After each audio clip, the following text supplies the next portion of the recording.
then I will press go live as soon There as we it pops go. up on Instagram. This is a whole thing.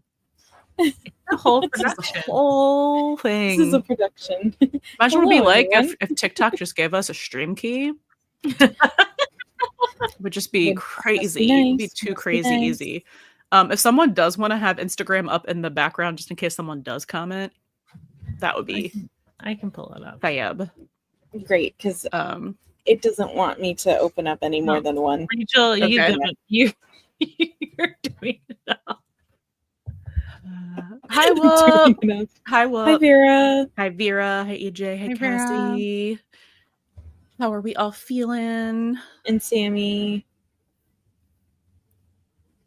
Hi, myself. Hi, myself. Meg is here Meg again with is us. Meg joined us also for our reaction. Yay. We love Meg's here. Okay. We do love when Meg's here. So, I guess. I mean, all right. I'm okay. No. Oh, Becca says it's nice to see you Nice again. to see Meg again. It is nice to see Meg again, isn't it? Mhm. Thanks. My anxiety appreciates that so much. I know, that's why I put it up here for you. Vera, Uber Eddie was actually so funny. Listen, Hilarious.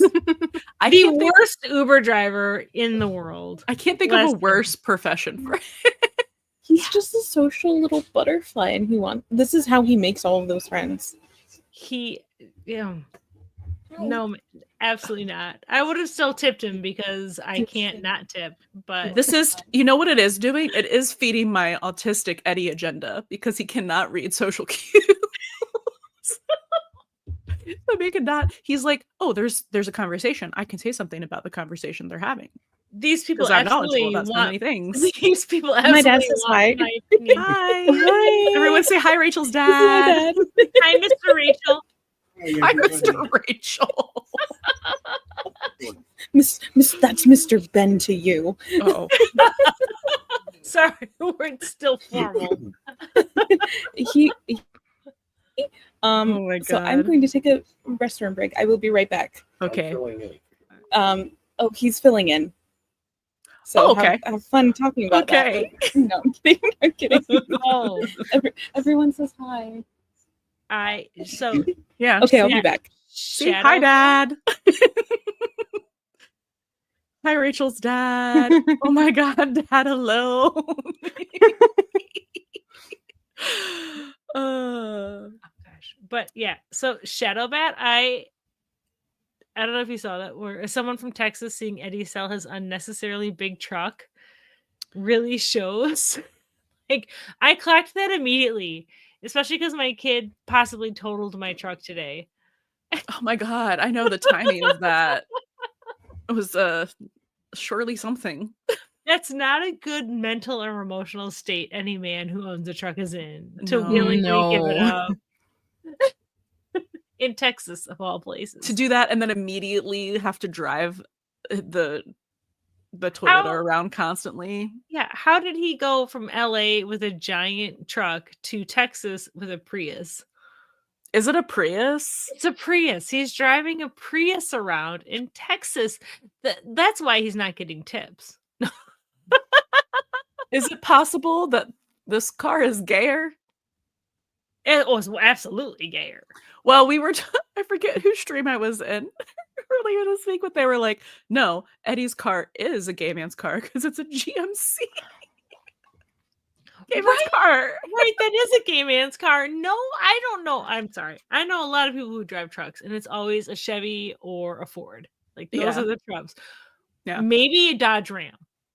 I have no idea. Well, I was trying to say, what is the gay man's car? Because I know Jeep is for bisexuals and Subaru is for lesbians, but also just like sapphics in general. I don't know what just like Kinsey 6 men, what do they drive? I guess Priuses. Apparently it's a Prius. I don't know either. Sammy says, I've never seen someone clock Eddie as fast as that fire captain, like he knows he's leaving soon.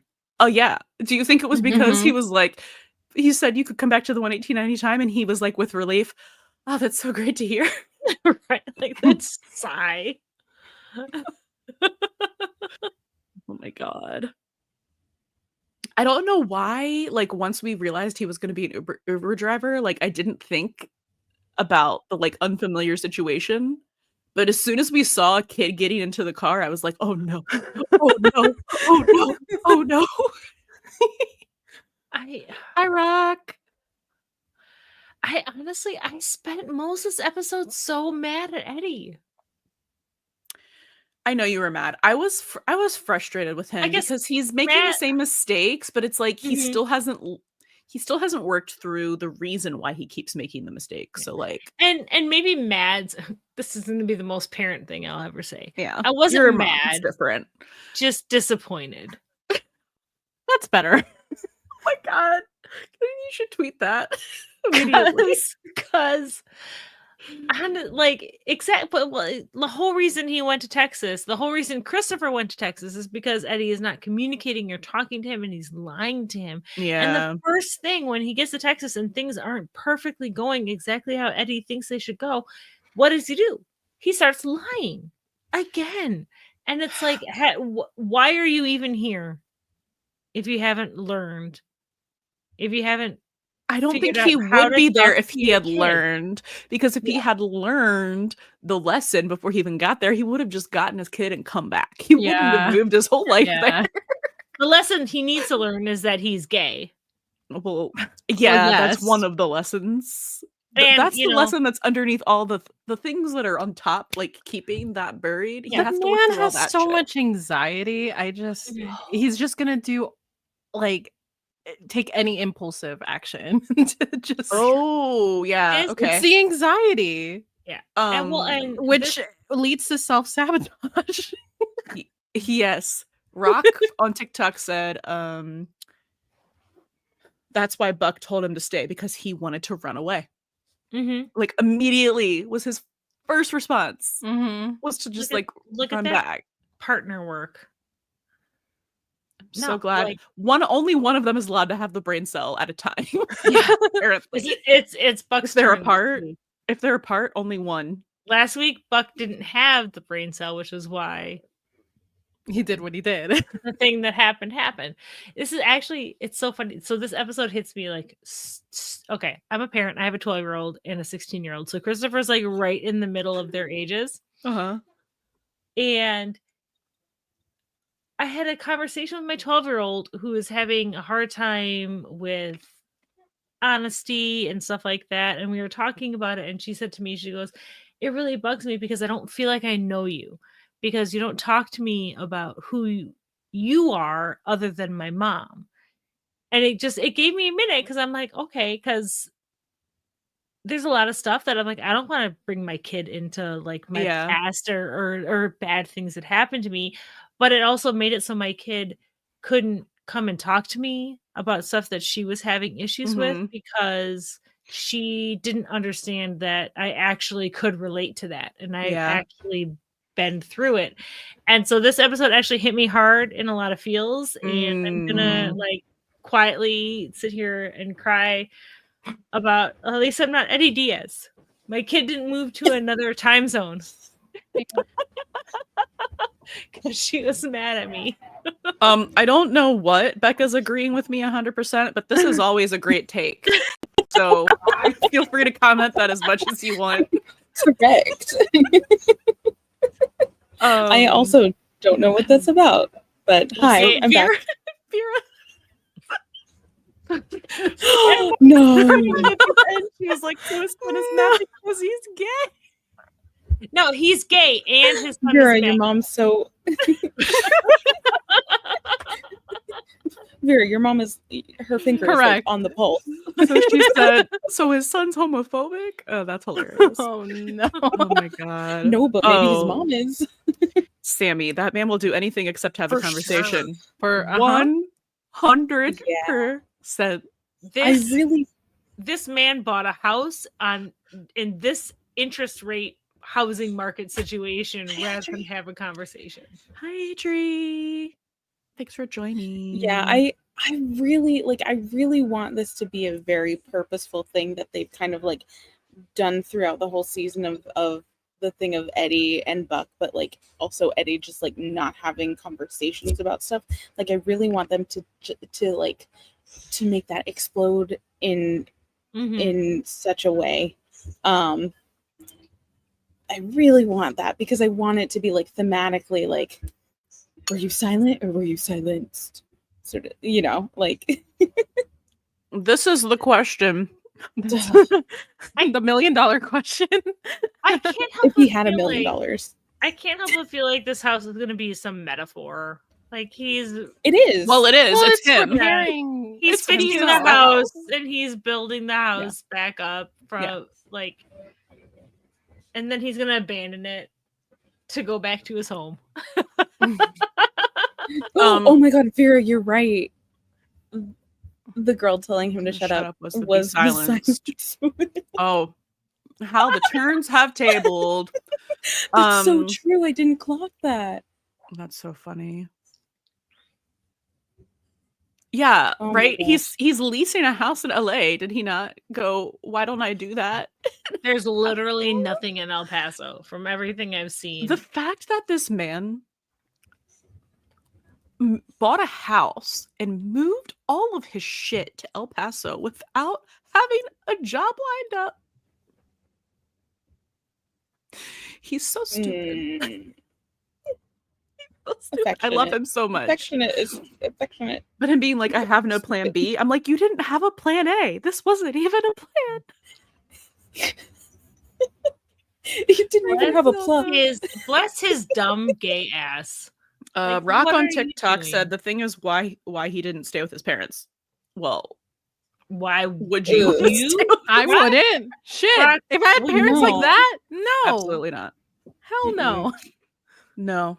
Also, frankly, Because- it's painful enough for us to watch him have meals and like contort himself to fit into the mold that he thinks his parents want to see in the short times that we're seeing him in it. How tall I am. Sammy.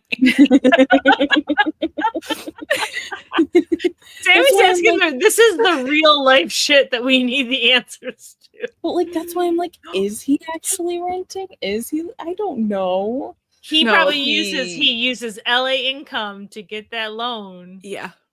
Mm-hmm. LA firefighters make bank Yeah. compared to my broke ass.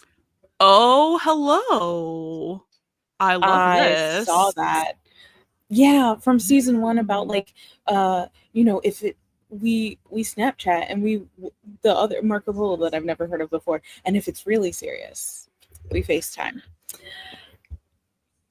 Interesting. What? I have to go look at that. Yeah.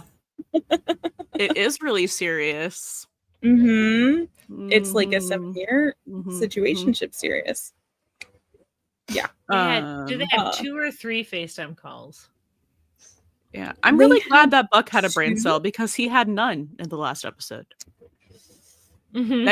Negative brain cells, if you will. Well, that's kind of the thing. Buck is so often like Eddie's little like Jiminy Cricket, right? Buck is the only one that like actually gives Eddie good advice. I think it's also because he's the only one that actually knows the whole picture a lot of times, because Eddie, as we know, does not give context Mhm. that is needed. So, and it's so hang on. Style of Stark on Instagram said, bro has a $292 hoodie, buys a PS5, and yet didn't have a job. This is why they're broke for well, I don't think Buck's actually broke, but No, that was Eddie. yeah. No, I know, but I was gonna say they're broke for broke, but I don't think Buck's actually broke. I think he's just financially irresponsible because he has ADHD. yeah. No, So I have mixed feelings about this. So like Mhm. on the one hand, it's like, yeah, that's one thing he did for himself, but also it was an impulse thing and it was with money he was making off of a bad thing. So I feel like it is kind of getting rid of bad juju in a way, but also just the yeah. peril, like the It's like a metaphor of cleanse. it. right? Eddie would never Poor do decision. anything that's illegal, you guys. Didn't He's you a hear? silver He has a silver star. star. He has a silver star. He would never do Oh, anything. God. Here it is. Here, illegal. poor decision for poor decision. Oh, for sure. Yeah, This one right Absolutely. here, officer. that's the shit. That's literally that right there. These men can never get married because they'll both somehow make each other's credit worse. Yes. Shout about 100%. He is a Yeah. trust fund kid. I live not too far from what? Live things may find uncomfortable and has been restricted trading or using tobacco. Huh? What? What? What do you mean? Is it the illegal Fight Club? That's a TikTok warning. I don't know. We're not talking about either one of those things, but okay. Where? Thank you. I We're guess. trading? They're just saying it's restricted, so like maybe they're making it 18 plus, which would be, I mean, we are marked mature content anyway because we Yeah, cuss, but for that so- reason, we're not. I don't know, man. What did we say? We're slinging hash, guys. For legal reasons, that was a joke. Also, don't piss TikTok censors off. No, please don't. Oh my god. This whole thing is educational purposes. I was on Morgan's live earlier, and she like got like temporarily banned like earlier in the week because she said, Don't say it. I know, but she said something about like, do you want me to myself? And then she was like, no, I love living, and then it still banned her. She was like, her and some other people in the live were coming up with different ways to say it, but like, you know, Well, in the 911 way, and so they're like, I'm gonna 3 minutes 17 seconds, I'm saying, myself, or I'm I'm saying- gonna season 4 episode 14. speaking So- of, Oh, how's no. Maddie? How's Maddie doing this episode? Speaking of themselves. Oh Oh god. my gosh. She's going through it. I did absolutely love JLH's performance in this episode. I thought it was so good. Just like so like It was giving I mean, not Ariel, that it but was- traumatized. Mhm. yes. Yes.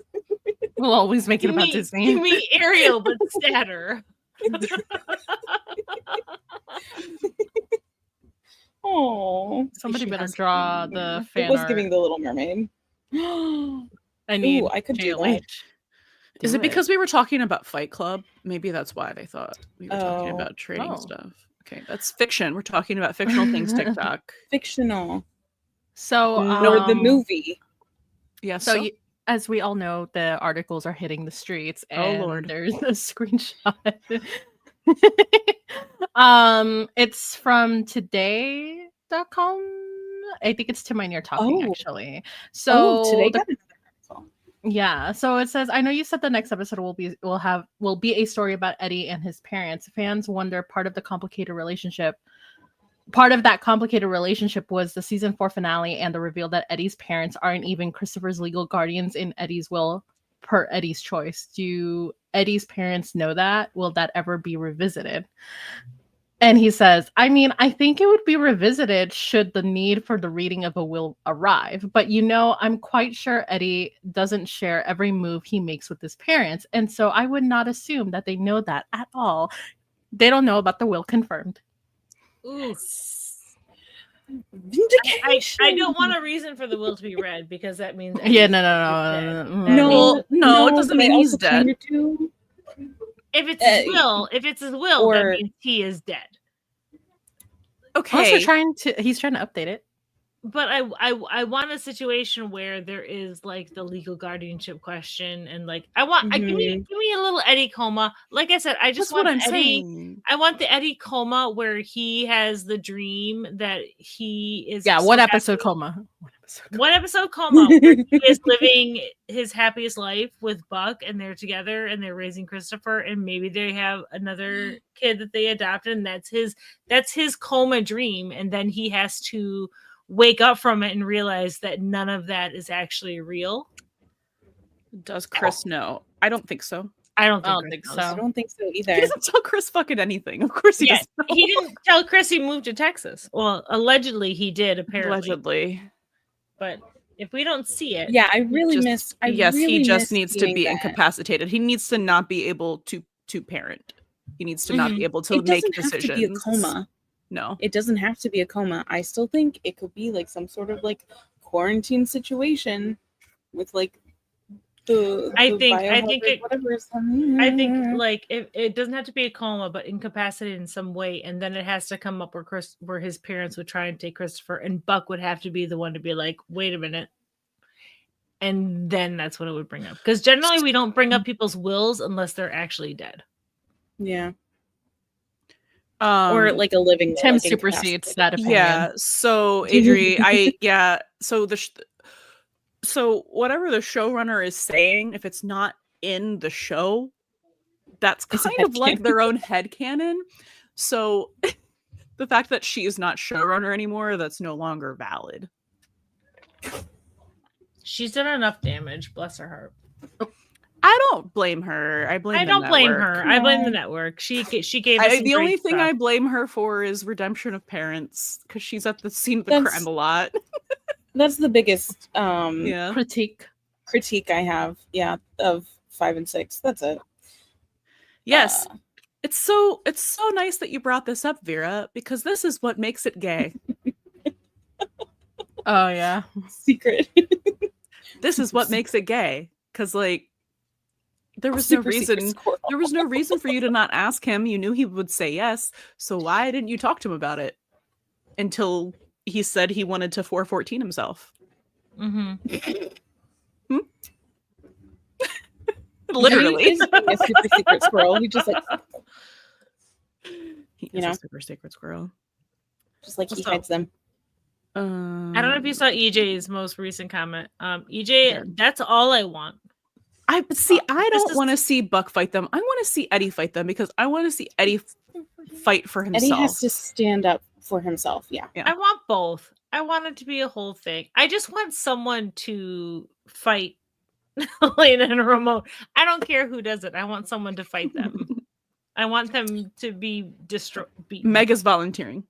I volunteer as tribute. We're not fighting anyone. We are. Can someone moderate TikTok? Because I'm having trouble keeping up with both things. I can try to do YouTube. I think I'm doing okay. Let me see. Are you sure? Try to do that. I can do nothing because I'm. You're doing everything, Meg. No, you're on the streets. It's okay. You're the guest star. Me? Yeah, you're on the streets. Don't worry about it. Our street reporter still. I am. I prefer it. You're getting the voice of the people. So, like, it made me sad in the way that I know that it, like, killed Buck inside to say it. Oh, yeah. Oh, yeah. But it made me happy in the way that, like, that's just... It's so that's why they're so good for each other. You know what I mean? Because it's always like putting each other and what is best for the other person ahead of like what they would want. They're very selfless with each other. Mm-hmm. And that's absolutely what Buck is doing right there with Eddie, because like you can tell, like, as much as Eddie was like, well, I could go back to the 118. You know, Buck was like, yes, please, like, I need you here. But he couldn't say that because he knew what was right, what was best for. Not only does Buck put Eddie first, but he puts Christopher even before first. That, which is one of the reasons why Eddie values Buck so much. Not the whole reason, obviously, but so like Buck knows that like that's what's best for both Chris and Eddie is to figure out their shit. Yeah, and it also does a really good job of counteracting what like Eddie was accusing Buck of doing or trying to sabotage himself, making it all about him, or all of that. And making I never notice when these comments are happening live. So, but like, yes, me, thank you. I'm just gonna stop my emotional conversation. No, I'm just kidding. So Han can get a yes, Han. You know what I did think was kind of interesting though was when Eddie was Ubering and the girl told him to shut up for once, which is hilarious. Hilarious turn. Be silent. She was telling him, you know, like take yourself out of the equation, and that Eddie was kind of making it all about him a little bit, right? Which is And I think we were talking about this last week. It's kind of a little bit of a role reversal where Eddie is like wanting to talk about things to Buck, or to random people, you know, but not the people who matter. And Buck is the one that's keeping everything inside, which is so opposite of what they normally do. And I think this is like leading up to something. So I really liked that it was like Eddie making it about himself sort of way, because it's so like topsy-turvy. Sorry, go ahead. No, it's fine. I think part of the issue is that Eddie is making so much of this about himself, and it really should be. I love Yapper Eddie so much too. It was great, but he is making this about himself and what he thinks everybody should be wanting and doing and thinking, and what he thinks Christopher wants from him, which is so unlike Eddie, but also exactly like Eddie, because he's not talking to his kid and figuring out what his kid wants. He's going by what he thinks his kid's gonna want. And it's I love him, and I just want to strangle him this whole episode, because he's doing all of this stuff to avoid talking to his kid and to avoid looking any deeper into what's happening. Because he does not want to self-reflect. He doesn't want to look at any of he doesn't want to look at any of that. No. Just like Buck doesn't want to look at any of that. This is our YouTube bestie. We love your YouTube comments. They make our day, week, everything. We're always like, where else are they on the internet? They should talk to us so we can actually have a conversation.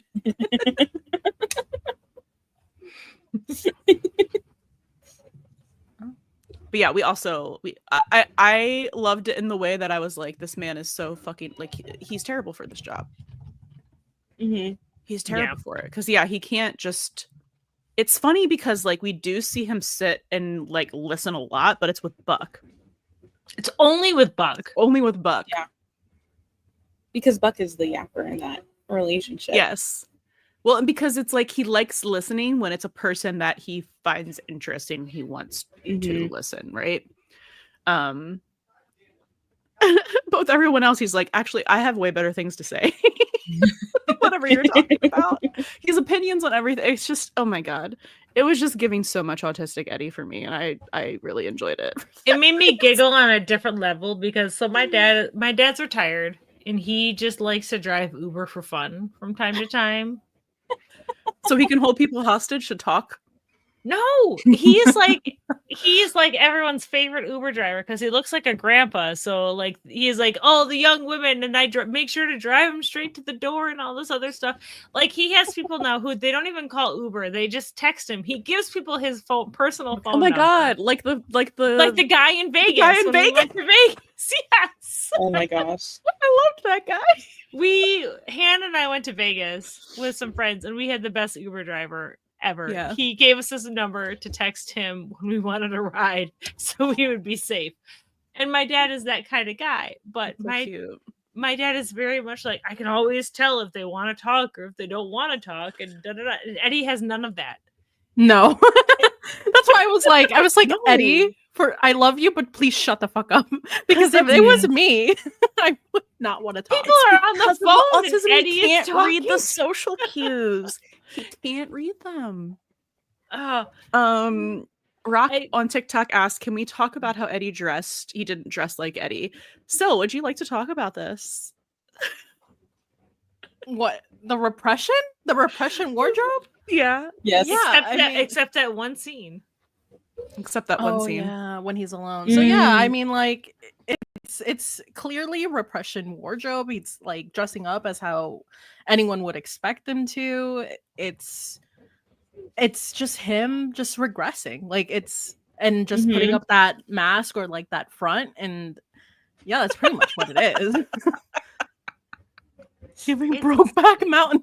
I mean, they literally, they really are. It's similar plaid, that like brown and cream one. It's ranch hand chic. My favorite thing, though.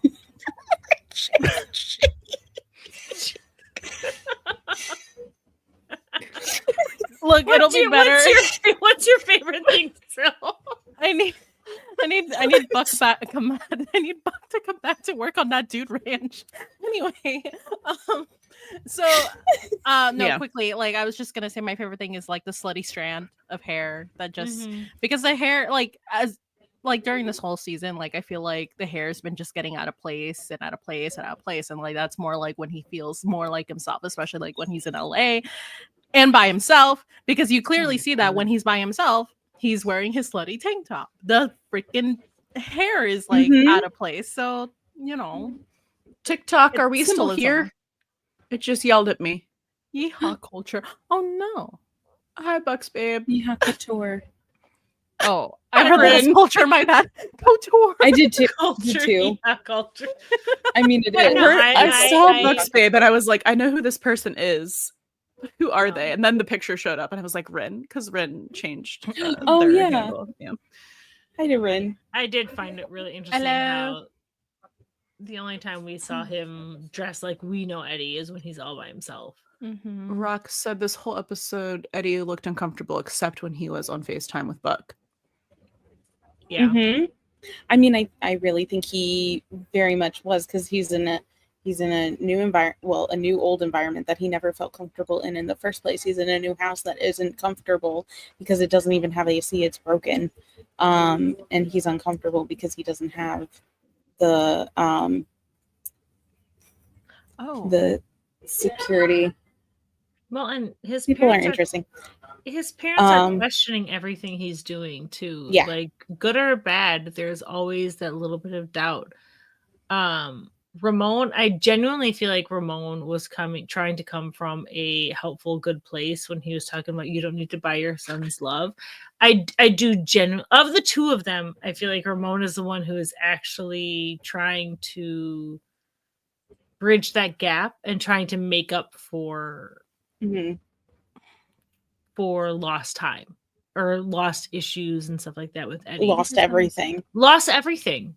Like, did we actually see the couch? Yes, we did. Yeah. Yes. Okay. Okay. So Christopher, when Christopher came over, when Eddie was, oh right, the most himself and looking the most himself. They did came over. The thing. They did the thing. The coffee table. the serious conversation. Coffee table blocking. So yeah, and I said that while we were watching. I don't know if you guys heard me, I didn't hear you. Chris, I'm sorry. It's fine. Chris sat on the couch, and Eddie sat on whatever was in front of the couch. I don't think it's a coffee table yet, and it was the blue couch. So it was kind of this little like vestige of home for Christopher too.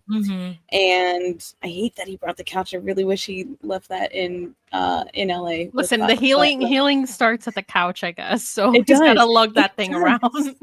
And especially when they like fall so easily back into that like serious conversation blocking that we talked about a lot in our couch theory episode. Go check that out. It's all about the blue couch. Like it shows to me that like not all hope is lost with them. Like they can fall back into, not only can Eddie fall back into like some of those harmful patterns, but they can maybe fall back into those patterns of like the parts that were good for them, like that he's leveling with him eye to eye on that kind of conversation. And also like, can someone, I'm sure someone has already, put like that side by side to the ones that we've seen before with like him from season 6 episode, I forget if it was like 4 or 5 or 9 or something. And I think there was an earlier one as well when like Chris was like really, really little. I want to see that. We can do that, right? I know, but we're busy right now. Okay. But we can run minions. Someone go make it. Go do this for us. Stop watching the live. No, you make it while you watch the live. I can't see it. I can't look at anything else right now. Yeah. So I don't know if someone has done it already. I don't know either, actually. I'm putting this need out into the universe and all right. So yes, I do want to talk about this really quick, and then Sil, your thing. Yes, this line did trigger me in a great way. This line brought up so many fan fictions in my brain that I am wanting to read. I've been reading a lot of Hunger Games lately because that. But I have so many more fanfics I want to read with forced proximity, and there's only one bad because a couch doesn't exist in the DS home. What the hell is he thinking? Is he gonna leave? Like, if he had to, okay, so theoretically, if like he actually did want to go back, was he gonna just leave the blue couch? You can't leave the blue couch. No, we're throwing away Buck's couch. I'm sorry. He put in a down payment. He's gonna be paying a mortgage on a house in Texas when he lives in LA, and think he's gonna make money to send to his kid. I need a. We're gonna throw a part when we don't have to see the amniotic fluid couch ever again. We absolutely are. It's gonna be a Buck's mother ugly. It looks terribly uncomfortable, and I'm sorry. One of the most traumatic things I think that's ever happened to him, which was like delivering his own biological child, happened on that couch. It's like, why do you still have it? Also, your mother bought it for you. It's the worst juju. Get rid of it. Burn it. That's why Buck isn't getting laid. Is because that couch is juju. He has a mattress. So I have some more snippets from the Today article. Yes. Snippets, not full on paragraphs. But so Tim Minear is still talking about the next episode. So not exactly sure the context of the question, but the answer is that it's in the next episode. Don't want to spoil it, but Eddie meets the dad up, and that's the story that we're going to tell in the next episode. Then the actual question: Eddie's goal is for Chris to live with him permanently, but his parents back to season 3 have also said that they want Chris to live with him permanently. What can you say about Eddie and his mother's dynamic ahead? Eddie and his relationship with his parents whatever. Christopher. I'm sorry. Eddie and his relationship with vis-a-vis. Yeah, vis-a-vis. I've never seen that before. Vis-a-vis. Vis-a-vis? Mm-hmm. What? Okay. Never seen that before. Anyway, Christopher is very much the focus of Eddie's story in the next episode. And then we have... Well, I think that's it, really. That's what I had. Sorry. I don't know why I want that custody fight so much. I do too. Because I think, it would be a great way for so many things to happen, because it would be a great way for him to have to draw hard boundaries or just cut them off. So they're not going to do it. It'd be bring the will up. It'd be a great way for Christopher to say that he wants to be with his dad, which I think Eddie desperately needs to hear. Like, I feel like even if he gets Christopher back and Christopher moves in with him, he's always going to feel insecure about it, because his parents have really done, shocker, parents have done a number on their child in the 911 universe. And I'm so excited that they haven't redeemed his parents yet. I was so scared this episode was going to try and redeem them, because that's what the show is all about. But Rock on TikTok said Eddie needs to finally tell his parents that they can't do a redo. Like, he already said that to them, but it was before he left. So he should say it again before he leaves Texas again for good. He really should. Like, I really want to hear him say, and I don't think they're gonna do this, but I would love to hear him say, and this would be such a petty Eddie, like, Scorpio sting thing, when they're like, don't drag him down with you, right? Mm-hmm. You obviously don't have what it takes to be able to, like, parent him the way that he needs. Well, whatever kind of dig they're giving. I really just need him to be like, oh, and you think you can do better? If you're so disappointed in me and everything that I do, who raised me? Who are my parents? Mm-hmm. Well, and I agree 100%, and it makes me so mad when they talk about how, like, Christopher is putting roots down in El Paso. He's been there for 6 months. He lived in LA for 7 years, and they're trying to act like that's nothing, like he didn't have any roots or any life there, because it doesn't serve their own narrative like it did back when Shannon died. Because that was their whole argument after Shannon died, was that Christopher had roots in El Paso, and he didn't have enough time to put them down in LA. I really think that they Go ahead. I was just gonna say it was that, and they were like, and because you're a single parent again. And I was like, he was still a single parent. I really think that Helena and Ramon treat LA as like this passing fancy for Eddie sort of thing. Like never believed it was gonna last. Just kind of like, oh, he just needs to like sow his own oats or whatever. And even though like they don't like it, and then he'll come back into the fold eventually. And I think this was what they were waiting for eventually, because they were like, he doesn't have any ties out there. Meanwhile, like Abuela and Peppa were both out there. So I really think that they just saw LA as just this like very temporary thing for him, and that's why they're like jumping at the opportunity. I feel like, go ahead. Or like maybe like okay, he's gonna come back because he'll just fail at being in LA. That's how I kind of see it. Well, and I kind of feel like they're trying to instill that thought process into Christopher, like the whole he runs hot, and the whole weird passive possessive situation that she had with Christopher when she's talking to his dad about him. It struck me as like it wasn't benign. It didn't feel like it was just a common thing. It felt like a really pointed barb. And I'll read it was, but it felt like they had been priming Chris to not want to go. Like they purposely. Helena, I think more than Ramon, which I hate to say because I genuinely Ramon sucks, but I feel like he sucks a little bit less than Helena. But I feel like she is really the one who's pushing this situation, and she's really the one who's wanting to quote unquote redo it with Christopher. And it just made me feel so icky when she was talking about like how he runs warm. It just made me feel like they're doing, and you can see on Christopher's face when his face falls a little bit that they are trying to create this and further this wedge between Christopher and Eddie. And I really, really will be so mad if the show tries to redeem them. It really gives like mother knows best sort of thing. Yes. And then we'll read the comment. But it reminded me so much of in 218.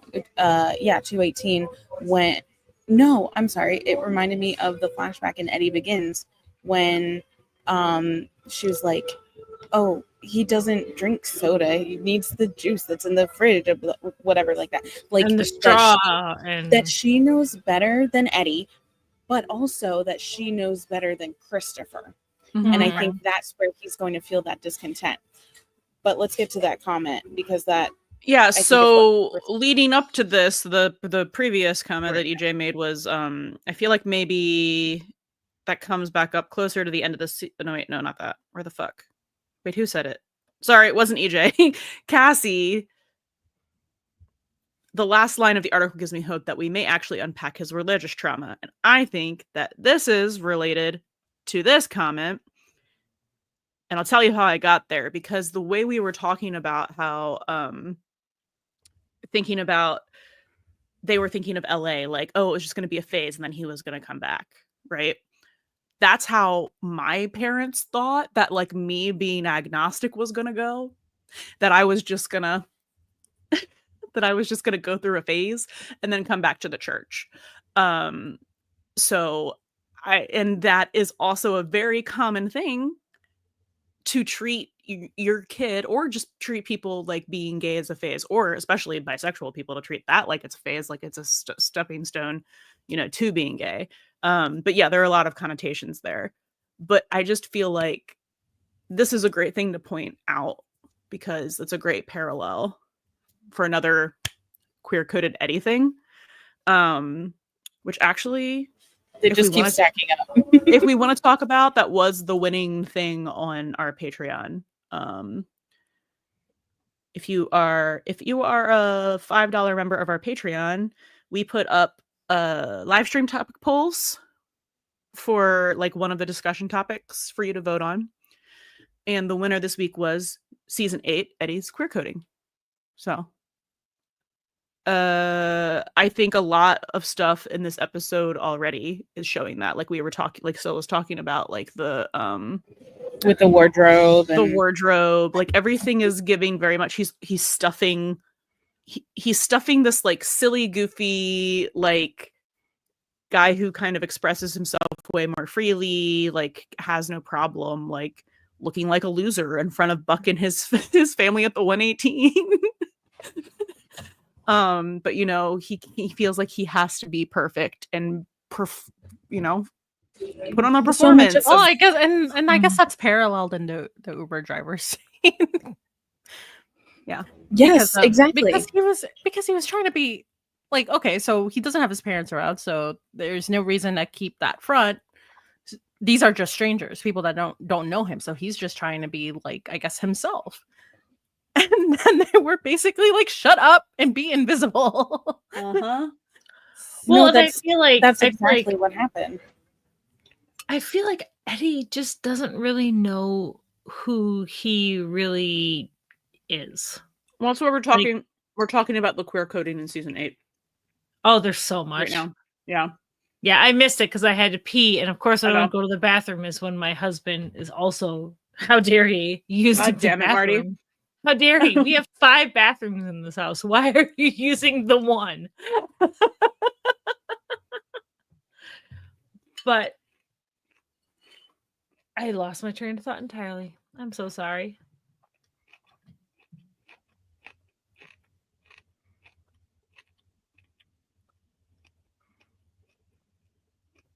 Finish chewing. I'm like waiting for someone to jump in. I'm like, sorry, I don't know when I'm on a delay or not. I didn't have time to eat before the episode, so now I'm eating my Chinese now. But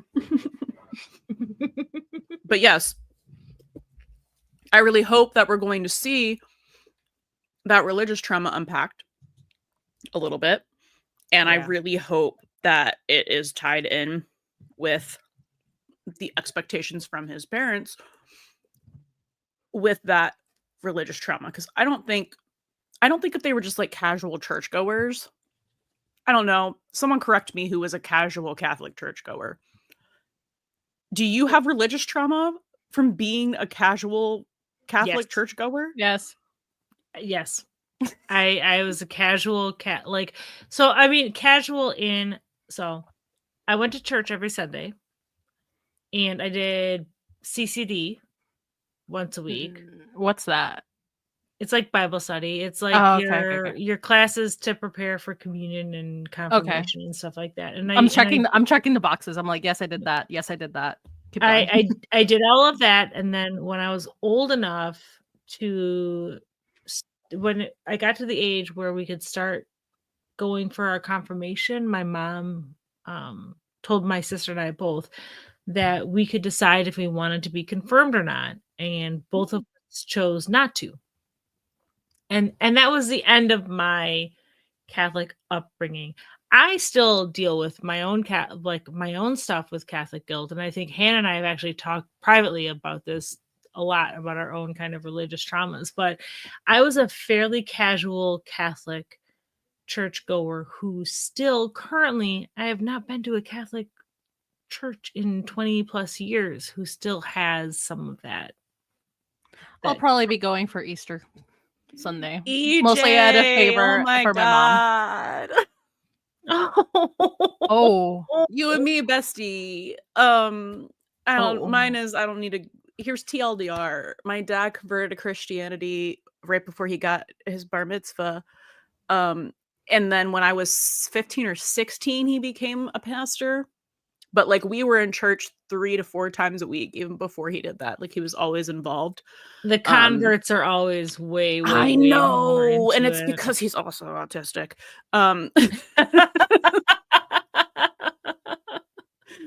But anyway, yeah. So he wasn't a pastor for like my entire upbringing, but like we were always like very close family friends with the pastors, and I was in church camp and all that shit. So yeah, I feel you.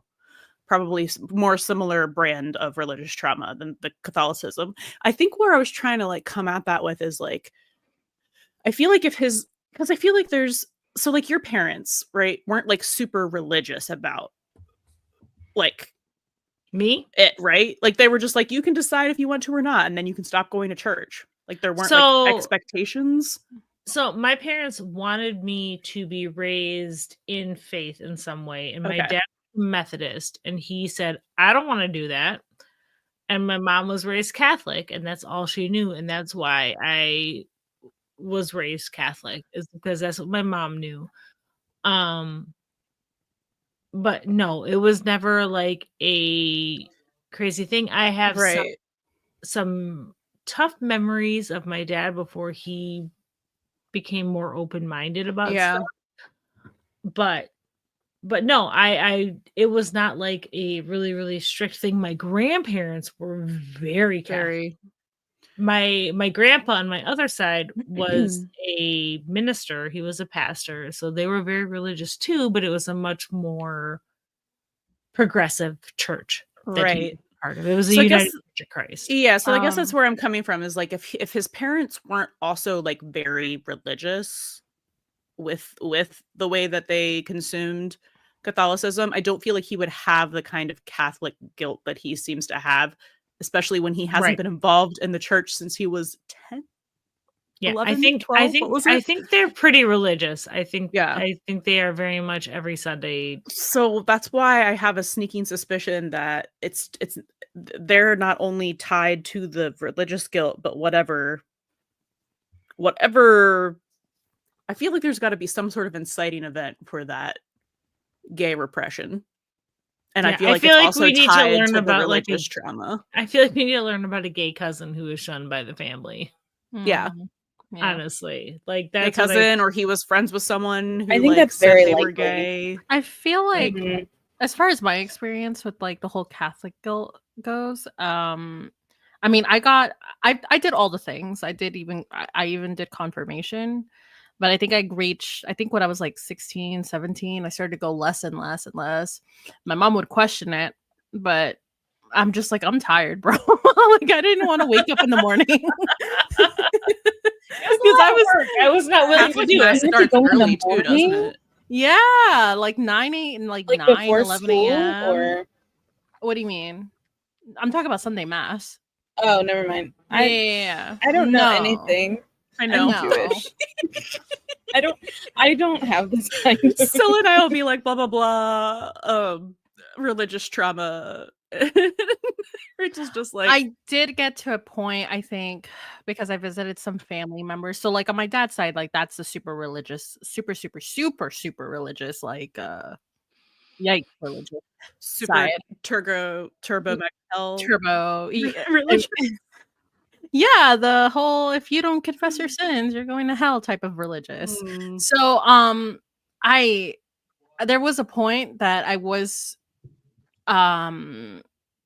still communicating with that side of the family. And I was, I guess, trying, but there was a lot of the commentary or the critique, especially on my end, was like how I dressed for Sunday mass, how I wasn't like going to confession. And like, I was just like, I don't have to do all these things. Like, I don't want to be controlled by that kind of stuff. Yeah. Anyway, I just stopped going.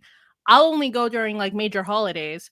And I think my grandparents have questioned me before, but they're kind of just like, whatever at this point. I think they're like, whatever, but they're kids. Like my joining the military, funnily enough, was what kind of took me out of religion in a lot of ways.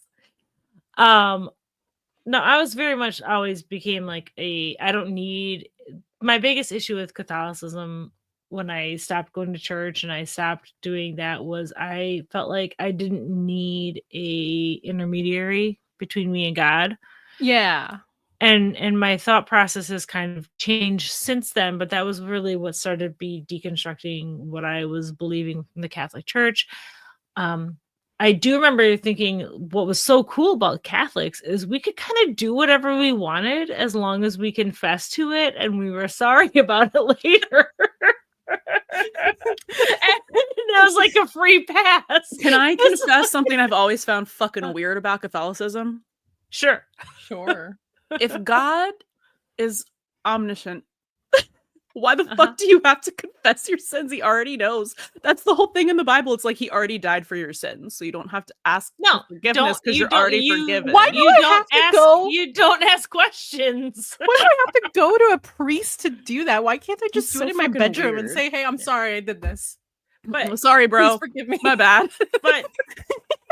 But EJ, I think what you're saying in your comment has 100%. a lot of merit, because I was a much more practicing Catholic when I was younger, and it had a big impact on me. And because you're a kid, and that's how you kind of, especially when your parents or that generation feels like this is how you're going to learn right from wrong. Right. But like, to me, and sorry, I'm not trying to offend, I respect everyone's faith as long as you're not being, thank you.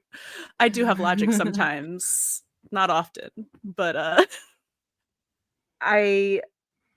my thing with like religion and raising children in it, especially in the kind of religion I was raised in, is kind of like, you know how you like raise kids and you read them fairy tales and fables and other things that teach them moral lessons, and we don't let them think that shit's real.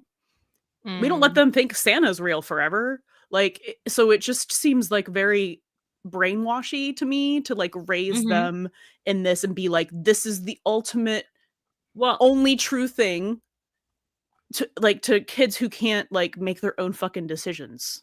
Well, and about that. And I agree with I have not raised my children in any religion. I have 2 kids. They have both been christened. Yes. That is that's amazing. I hope you mean because of confession, because confession is the Catholicism plot hole. You can do whatever you want as long as you confess to it and you do your Hail Marys. So both my kids are technically baptized Christian in the United Church of Christ. They both technically are. But we have never raised them in any kind of religion. We've Rock talked wants about us to go, sorry, really quick, since you're on the street still, can you go to Ravi Buckley Diaz on Twitter to see what Ryan said and see if it's even something we want to actually discuss? Continue, Meg. Oh shoot. That's Cherry, by the way. On the screen? You want it on the screen? No, read it. Screen No. it. Screen it before you put it on the screen. But Rock is saying, did you see it? Why? I want to know why. I want Rock's take on it. They posted 51 minutes ago. We've been busy. Wait for you guys. I've seen things, but if you want me to interpret all of that, actually, I don't think we want to talk about it. Okay, I was like, we're great at being Ryan Guzman interpreters. If you need that, I don't think it's bad. We never think it's bad. Yeah, like I don't think it's bad. I think he's just doing that thing he always does, where he skirts around the question. It's his job. He's a terrible interviewer. But he does it with his personal. He's doing it with his personal experience. He's bad at this. You know what? Okay, just for the shits and giggles, I'm gonna throw. What it is out. it? Hold on, I don't think he's bad at it. He literally is not. He can't answer questions about Buddie. But so he's bad at not answering. Idris says there's only one interview because he did all of them today, and the journalist didn't manage to publish them all on time. Yeah, I heard that a lot of them are gonna be tomorrow. They've been busy. They've been busy filming, I'm assuming. Oh, I'm sure. Where's that fucking question? Because I thought it was funny. Yeah. What was it? Another brothers thing? Oh no. Okay. No. Because I know everyone gets really upset about that, and we're just like, LOL. We came from Supernatural. They were called brothers for like 10 years. Yeah. Whatever. Shadow, I completely agree. And I'm going to say that just as a parent who was raised. So my father-in-law was going to go to seminary to be a priest. And he didn't, obviously. And I was raised Catholic. And my husband and I decided both to not raise our kids in any religion because we didn't feel like we needed a sky daddy to tell our kids to be good people. Oh my god. I'm sorry to say it that way. No, it makes so much sense that way. It's so funny. But He's like, Heavenly Father, so yeah, Sky Yeah. Daddy. but it was like We're all doing that. the threat of burning in hell shouldn't be why you're a good person. You should Correct. you For should real. be an Yeah. empathetic good person because that's the right thing to do. And that is how we Yeah. have raised both of our children. Neither of them, I mean, both of them are agnostic at best and probably atheist at this point, which has caused a lot of issues with my mother-in-law, who is deeply Christian. But they're good people who are doing good things and caring about people. And I feel like And that's the most important thing. absolutely, I feel like, honestly, I think Chris being dragged to church every Sunday is gonna be what causes him to go back to Eddie. If I'm being like on the pettiest kind of way, as a 14-year-old being taken to church, especially if it's going to be the kind of church that I think that Helena and Ramon go to, I could see that being a wedge, because at 14, that's your most impactful time in your life. That is when you are really forming who you are as a person. I feel like they could do a lot if they do have a storyline where like Eddie finds out that he's been like going to mass every Sunday. But they also, or they could or they could oh my god, what was I gonna say? Oh fuck. My brain. Wait, quick question, because Yes. I guess I forgot the plot. Rock said it was an interview, right? Like an interview, because I have the interview. Okay. It's what Ryan said. Okay. These cheekbones. Whose cheekbones? Mine. Oh. Okay, so this is part of, I think this is the one that people have been like screenshotting and being like, oh, weird answer. Okay. So they're addressing the whole Maddie and Tommy being in love with Eddie. I heard something. Maddie and Tommy are, of course, being in love with Eddie, because who's not in Yeah. love with Eddie? So this is his answer. I don't want to read. That's his own obstacle. Guzman says whether Buck does or doesn't have feelings for his best friend. I guess I can pull from real life. I've had certain individuals in my life. I love it's always certain individuals in my life that are friends of mine, and it never crossed my mind whether they liked me or not, but I've come to find out that they did, and it did kind of cause awkwardness more for them than for me. That's an internal struggle that I don't wish on anybody. Okay. All right, good job, Ryan Guzman. This is just like when he was talking about nothing. his gay friends coming out to him. Like it's this is him not answering the question by like pulling from real life. I don't see anything wrong with that, honestly. I mean, I think that's like a pretty fair. Not that sidestep. one. Not Which that one is it? Then which one? Give me the context. Give me a blurb. Give me a blurb and I'll find it. Why don't you just give us the TLDR version? Or that. I am on cherries. I can keep talking about religion, Oh, but I just don't want to. Okay, no, we can get away from that. Thank God. This is what I was gonna say. I was gonna say it's either that or the ableism. I could 100% see Christopher getting really pissed off about how much Helena, particularly Helena, is babying him, because we saw that with the juice boxes, and we've really seen it over and over and over again, how she doesn't feel like he is someone who can take care of himself in any way, because I feel like Eddie is really working towards making sure Christopher can be independent and live on his own as much as he possibly can when he becomes an adult, and I think that's fantastic. But I feel like Helena has always viewed him as so fragile and always to be taken care of. Oh wait. So, oh no. Whoops. Oh gosh. Oh God. Oh no. I'm sorry. I was like, DMs? Oh. Anyway. So which one? Because we have I already talked about the will. A version of himself that was A lot of introduced. growth. I've seen a version of himself that we saw early on when we first introduced Eddie. Fight Club? Shirtless Well- to What a Man. Medic. What a man. Shirtless to What a Man. Competent. Not such a loser. Why does Buck's loserdom infect everyone? He was Eddie? always a Oh my loser. God. No, Eddie was No, always a but we- loser. He was always a But we- loser. Buck has Eddie, cool Eddie, Silver Star, hot Eddie lens. Eddie's on. the Buck No, is the no. only person who actually Guys. thinks Eddie's cool still. It's okay. No, it's this thing, and we talked about it.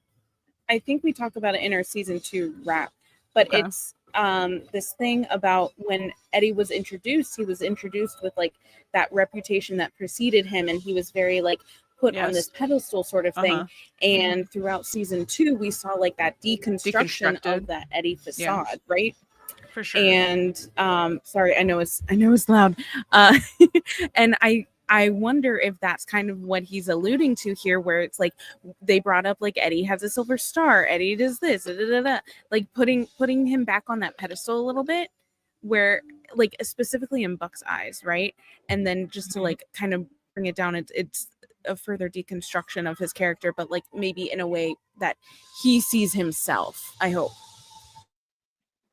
I could see that.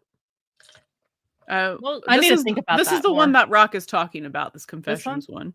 Yeah. Speaking of, they're playing Highway to Hell. I thought that was really funny. I also promise I'm not peeing. I'm just pouring a drink. What? I'm so glad you clarified that for the no one who thought that was what was happening. Oh, no one heard the pee sound that was coming from my microphone? That's fine. No. No. Then cut it out. Of this live. I Okay, can't cut it out of the live. This Why? goes up as is on YouTube. I don't do anything. It's to fine. It's fine. it. What is All right, what is this new so- one still? Okay, confessions. This is, I think, still from today. Yeah. Touch on Eddie's having a disguise, him hiding, and the lesson being he needs to find joy and take care of himself before taking care of others. This episode, we see him hiding his current occupation. Has he learned Father Brian's lesson? I think he is learning Father Brian's lesson, but I think this instance is very different than what happened with him in LA. He was lying to everybody by omission. He's kind of doing that again. Eddie seems to have some pattern here. I think Eddie needs to work on that. Now that I think about it, he sort of lets people believe what they believe.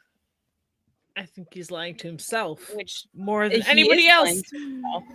I know they mention like further down in this article they do talk about Kim a little bit, but I think it's weird that Oh, he somehow is placing what happened in LA and what's happening in El Paso as different, because he's literally lying to everybody by omission in both instances. But I don't know. Seems pretty gay to me. No, I think I don't think this one was lying by omission. I think he's lying just like straight up lying. out. Yeah. Well, he was Because yeah. the Kim straight. the Kim thing The only thing straight happening in that man's mind. Straight up the lying. Kim thing he just didn't say anything about. This one he is purposely misleading them. Yeah. For sure. And so it does set that pattern, but it is a little bit different because he's actively doing it as opposed to like passively doing it, if that makes sense. Mm-hmm. Oh, for sure. I think that's the difference between lying and lying by omission. Yeah. Like they're both lies and they're both wrong, but Yeah. one is No. EJ less is right. wrong. He did keep mentioning all of the things about like implying that he was working at the firehouse. Like I don't think he ever specifically said like used the words, but he kept implying it. So he was actively Also, lying. It was so weird that he was handing an envelope of cash to his parents. In my brain, like, what year is it that you're handing cash over where you can't Zelle, you can't vent? Like it was just all of it felt really weird, and it felt like he was absolutely trying to cover up his actual situation, which I just want him to be back in LA is my whole thing. I'm sorry, I'm a little tipsy now. I don't know if you guys noticed. I'm feeling good. I'm not eating my hands, which is an improvement over last week. So there's that. There's a 200% decrease in the There is cannibalism.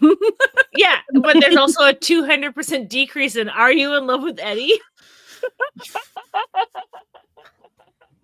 I just really quickly wanted to circle back to the ableism kind of stuff, because I think we kind of do see that put into motion a little bit when they were all at the kitchen table, and Ramon and Helena were talking about like, oh, you know, Chris wants to go out with his friends by themselves, and we don't know if he's ready for that sort of thing, or we were wondering if he was ready for that sort of thing. So I think that like stress on Chris's independence is definitely going to come into play further on, and it seems like he has kind of like a longer leash at the moment, but I don't know that they know that he just Ubered himself, you know, which like obviously he has done before, because like he's done that to Buck and showed up at Buck's before too. But like I don't know how tight of a leash they're gonna keep him on. I don't know, because like he and Eddie like 2 seasons ago had the conversation about him hanging out with his friends at the park without Eddie coming and watching. Like Eddie had that conversation with Christopher in LA about that independence and not hovering over him so much. At least 2 seasons ago. It may have been more than 2 seasons ago. So I feel like you're absolutely on to something with the chafing that he's going to be feeling with his grandparents hovering over him, because like not only is he older, but he is in El Paso as opposed to LA, and the coddling and hamstringing that his grandparents are doing with him, I think honestly, I think that might be what finally breaks Christopher out of this thing. Like I think he's forgiven his dad. I genuinely do. I think he's forgiven Eddie. It looks like it. Because it's your parent. Like people forgive their parents so much faster than we realize. But I think we do just really want to see that happen specifically on screen, and maybe it doesn't have to be like a like Christopher forgiving Eddie like for the first time, like realizing that but I think he does have to voice that to Eddie, or even that he trusts his dad. Yeah, so I think there's a difference, but sorry, really quick. I just think there's a difference between forgiving him and trusting him enough to like go live with him again, or go live with him in LA again, because he needs to know that, like his dad figured out why he did it and that he won't fucking do it again. For sure. Absolutely. Well, that's what I mean. Like I think Christopher forgave his dad, but I don't think he's ready to trust his dad yet, because they're two separate things. But I do think what's going to kind of wind up being the catalyst is how much Helena and Ramon are babying him. I think that's what's going to kind of push him more towards Eddie. I really feel it's more Helena than Ramon. Oh, for sure. Ramon probably would have him paying a mortgage by now, considering how Ramon parents. Like that man has a 401k for his 14-year-old. But I feel like Chris needs to be the driving force at this moment with Eddie and Chris. I think Eddie. Yeah, exactly. 100%. And I genuinely think Eddie's parents have nothing to do with the actual equation of Eddie and Christopher. Especially with like in season 2, I think we saw that there was so much emphasis on like feeling of independence, especially with Christopher. I mean, that's kind of like a theme with his character forever, but I think we're seeing that, or I hope we'll see that like revisited even more. with that. For sure. Rock says, I really want to know about Eddie's sisters. I think we need more context there. I For real. don't think we're getting them. If we are, No. it'll be in the next episode. And if not, I really maybe next want it, season. though. Because I don't want know. I want to Maybe see, they're out of state. like, the Well, go ahead. Huh? Me? Go ahead, Rachel. She's Rachel. frozen. I don't know what's happening. oh no, everything was just slow for me. I didn't hear what anybody just said. Oh, I just said maybe they're out I'm of still on the state. ship.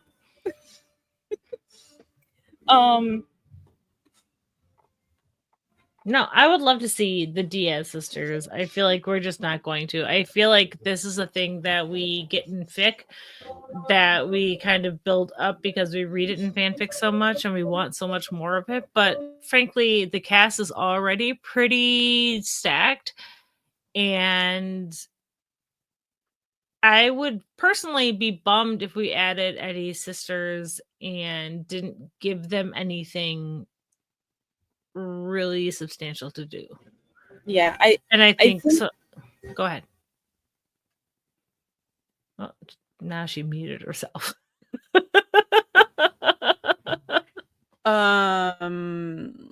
No, his sisters are younger. They're not that much younger. I think his middle sister was born when he was like 9. I think what it is his middle sister was like a year or 2 younger than him, and his youngest sister is 9 years younger than he is. Yeah. Well, oh, so he already had, Or 10 years younger than he is, because he was so 10 years Sophia old. was when already he- born when he was trying to drive his mom to the Yes. hospital. Okay. Yes. Yeah. Okay. So Adriana is 10 years younger than him. I think what it is I think he and Sophia are fairly close in age, Okay. and they had trouble conceiving Adriana, or she was a surprise baby. Hmm. Because a decade is a long time to purposely put between your kids. My parents did. but I They also had me when they were 21, so I Yeah. was an accident. My middle brother was an accident. The youngest one, who's almost 10 years younger than me, was the only one that was on purpose. So, Oh gosh. But exactly, it wasn't an intentional age gap. But I think we would really like. It would be so great to see Sophia and Adriana, because that For would sure. that would speak so much to the dynamic of the Diaz family at like as it stood when Eddie was young as well, because we're only seeing it from like that one perspective, as opposed to like how they also treated their daughters, and especially their younger daughters, and how like Eddie may have had that parentified role with them very much so, and like to have that confirmed, I think, or what their relationship, Adriana and Sophia's relationship to Helena and Ramon is now, which, because we don't see it, we can only kind of extrapolate that there is not much of one there either, or at least not with Eddie, but that seems a little out of character for Uh-oh. she removed herself. I did no such thing. She's erasing herself from the narrative. Okay. I Also, didn't wanna. I guess I was done with that point. the Hamilton fans of both the fandoms I'm currently like entrenched in need to stop, because Hamilton itself is sad enough. Please stop making fan edits of Hunger Games The 911 and Hamilton of edit. 911 for me, because I can only handle. I'm just a girl. I can only handle so much. Shout out to Tempt. But What, I would love to see Eddie. Like, this is what kills me about an ensemble thing, because I would love to see so much more of all of the characters. I want to know all of their stuff. But I feel like Eddie is a character that we really, really have missed so many opportunities on getting more from him. I want an Eddie Begins Again. And not just Me for too. like, not just for queer Eddie. No.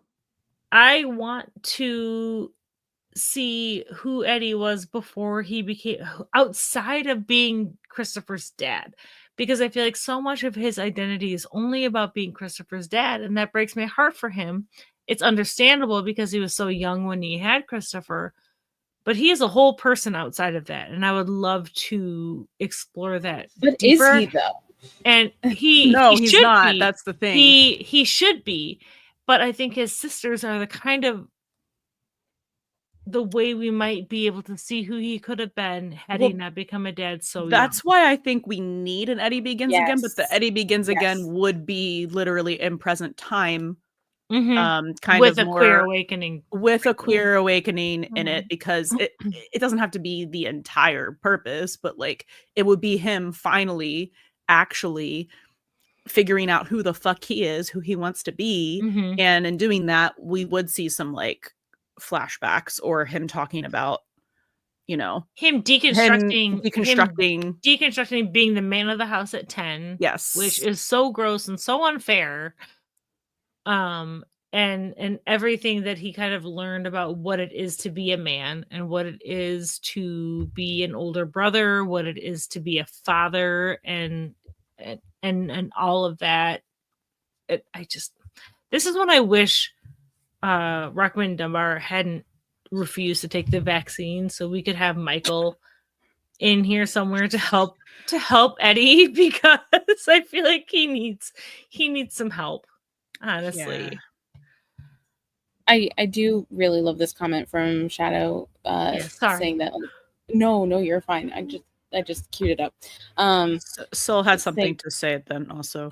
No, I have a clip, so I mean, Okay. Do your thing. Oh no, just an interesting thing about like the Diaz siblings having similar dynamics as like the Buckley siblings, except different with Sophia and Daniel, obviously. But that is kind of interesting too, just to think about, because like Eddie and Maddie are very like that parentified role, and you know what.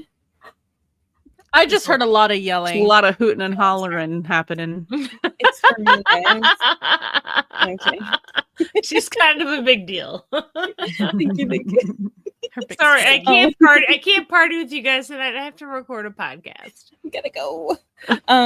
No, so that makes me kind of wonder if like Adriana also being like so much younger, like having that kind of same age difference between herself and Eddie, and similarly like Buck and Maddie, if like Adriana would be similar to Buck in any of those ways. I don't know, just something to think about. Mm-hmm. Wait, is the audio gonna work? Because I don't think I'm in the right place. Because I wanted to kind of. Could you select the tab? Actually, we're just gonna try it out. Can you guys hear it? No. No. Damn it. Okay. You got to do the tab. Okay, keep talking while I figure that out. I can talk about how sad I am about Eddie's fucking flannel or his Eddie pad. just makes me fucking depressed, man. I love him so much, but I need him. He made me so mad this whole episode because like I want him to be my little puppet that I can just like maneuver. Like I know he's on his journey. Shut up. I know he's on his journey. And I want him to have his journey, but I am impatient. I have been living through this. I've been watching this for 7 years of him being stupid, and I just want him to not be dumb for 4 seconds. And I would love more Maddie and Eddie scenes, even a Maddie and just Eddie a single scene. one, even just one. Literally, but also... literally, all we have from them is him asking if there's plates in the kitchen when he brought pizza. We need more. All right, let's look at this repressed gay man. I just want to say, like, the only reason at this point why they would share a scene is so she can knock some sense into him. Good. I want her to punch him in the face and say, "Will you make an honest man out of my brother?" Anyway, I'm so tired. Let's drink the Helena haterade. Yes, I hate her so much. Yeah, he literally has this like stuffed rattlesnake in his office. That's disgusting. Awesome. So when do you start? Oh, I don't know. Still waiting to hear back, but I hope so soon. So proud of you. Edmundo, this came from Amazon Prime about an hour ago. Oh. It's addressed to you. Product placement. It's his. Well, I got here fast. It's a Done. double An hour hour ago. Just a Sorry, little I'm piece so of joy. distracted by the product placement. A PS5? Whoa! Eddie, honey, you've already gone through most of your savings with the house. Shut up, Okay, bitch. the new job comes with a signing bonus. Nobody Honey, asked but you, haven't saved Patrice. yet. Relax, it's just a formality. This is so cool. Thanks, Dad. Okay, the real question is, do we set it up here or do we set it up at my place? Oh, I don't know. Well, it might be hard playing video games with the leak dripping on your head. So. I patch that. Oh, what about the Bitch. AC? I'm still getting to it, but Well, he runs hot, especially at night. yeah. Maybe we just keep it here. Sure, Chris? Yeah, whatever you want. Uh-huh. I'm so sure. Oh my god. Chris looks Oh, just and as he looks so dejected. Chris looks just as upset as Eddie Yeah. does. Like, I do love though. And Ramon like, doesn't look happy either. I'm just like, no. no. Can I you just see say though, something, like something. Go ahead. What? at the very beginning, like, so if you just flip back to the beginning, but like pause it, so don't play it. Mm-hmm. Where do you want me? I think it's right there. I think it's so interesting, just like the colors that are in this scene. He looks like he's blending right Blending in the into the wall background. and the table, Mm-hmm. invisible, Mhm. right? Mm-hmm. So that's kind of interesting to me. I mean, yeah. I think that's interesting. I also think it's shit, I forgot what I was gonna say. I had a great thought and I lost my brain. I hope you find your brain. But I will find it one day. Other Ruff than said the fact that she keeps touching him, making him feel less than, and reminding him she has the Yeah. control. oh, for Yes. sure. Even Ramon was looking like, just stop. Well, and I feel like that's why Ramon like goes to him Yeah. at the sink to reassure him, not only that like he doesn't need to buy his son's love for sure, but also he's still his kid's dad. And I Mhm. feel like that's the thing that Ramon sees more than Helena sees. Mhm. And I think I feel like I hate Helena Diaz so much. I just She- want to she want to just pop her head undermines- like a zit. Oh my God. I'm so sorry. She's just everything she says is not actually supportive of kind of either it's- of them, really, because Mhm. it undermines everything that Eddie just did by reminding him of his What he didn't do. socioeconomic standing, what he didn't do, and how like irresponsible. Basically, she's calling him out for that, being irresponsible. And also when she tries to say like, well, you shouldn't bring it over there because of this, and this reason. Mm-hmm. And then she lets Christopher make his own decision by saying like, okay, maybe not. And then she says, whatever you want. And that is Mhm. the positive reinforcement of that like manipulation of hers. Yeah. That yeah. is She leads him to the desired opinion that she Mhm. Oh, where's the wants, water? and then praises him for Mhm. having it.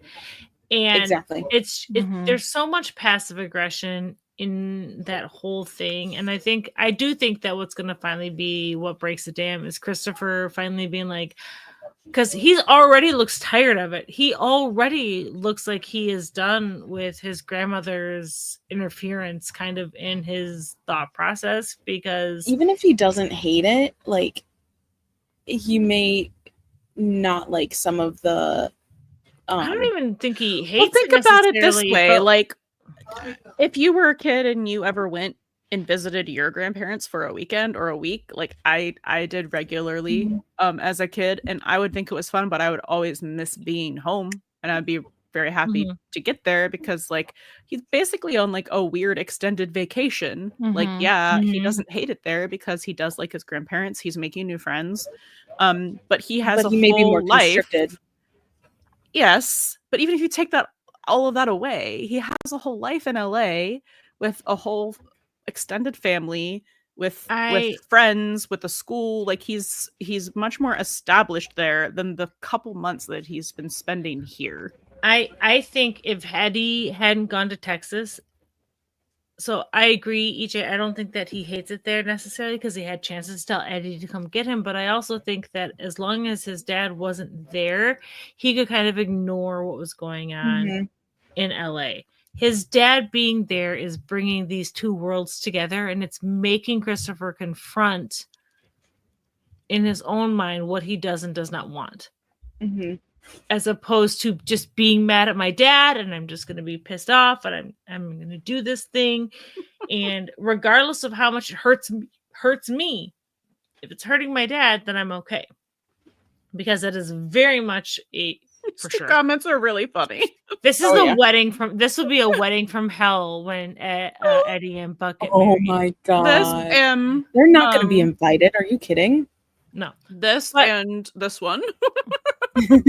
Oh god. Both I see 100% plausible either way you swing it, and it would be incredible to watch. I would tell you, I would hate for them to get along. Yeah, as a white woman in my 40s, the Karen was definitely a thing I took in consideration when I cut my hair. But I feel like for Christopher, it's really, really different. The abstract of being mad at his dad and living in Texas versus the reality of his dad being right there, and Christopher watching his dad be demeaned and patronized by his grandparents. Because no matter how mad he is at Eddie is still his dad and he loves him. And we see that by him bringing the PS5 to Eddie when he finally gets to make that choice instead of Helena making the decision for him by listing off all of the reasons why he shouldn't do it. Yeah. For sure. For sure. He learns it from both his dads. Give Buck some credit. And his mom. They all just kind of run away from issues. All of them. Yeah, and that is where kind of Christopher has kind of learned this, right? And I know we've seen another example before, and I'm forgetting it at the moment, where like Chris has like specifically not said, like kept something to himself. And then Eddie was like, well, why didn't you tell me? And I forget what that was. Maybe I'm making it up. I don't know.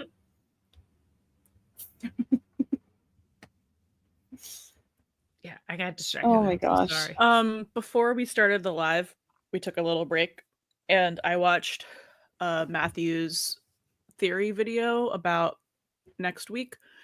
And he was saying that he thinks that Eddie driving the Uber and then basically the advice the girl was giving him, right, about like how to be invisible, blah blah blah blah, is gonna get him in NDE next week.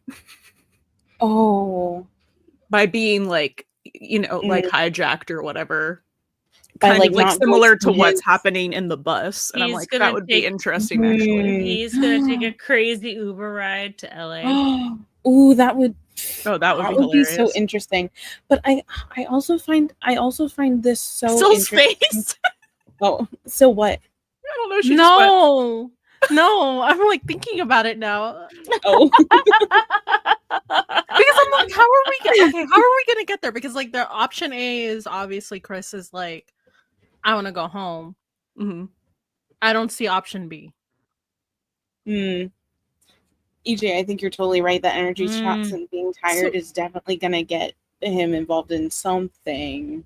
I don't know if you've remembered the million times that we have said on the podcast and the live streams and wherever the fuck else we are, talking about Eddie getting in a car accident involved in a tree. Yeah, like to be honest, I thought when he was picking up Chris and his friend, because we saw the friend first, and I was like, oh no, this is how he's going to get into a car accident with this random kid, and it's gonna, like, I swear I thought that's what was gonna happen. a tree is everyone's like the tree. Hi, Julia. Maybe the one time we're excited about a tree. Maybe the tree is the friends we made along the way. Oh, let's just like hold branches. Maybe there is together. no tree. That was deep lore for people. He did go from 1 energy shot to 3, which is absolute insanity. Mm-hmm. Well, that's why we were like, he's gonna fall asleep and get in a car accident. Well, the seeds are there. The seeds, the But- whole like but- energy cookies. It's planted. But Would you say the seeds are planted? They're Oh planted my for the tree. God. I feel like how are we gonna get the 118 involved with that though? Is there a boo sound here? Yeah, Wow. I'm just not even acknowledging it. I'm just plowing on. Oh God. Oh my God, I love that. Please. I'm just trying to push. Sorry. just trying to move on with my life. It's really bad because I don't have a soundboard, and it's. You need to make a soundboard. We need to make Syl a soundboard. Yeah. Sorry, Meg. What were you saying? That was not don't- connected to my very funny pun at all.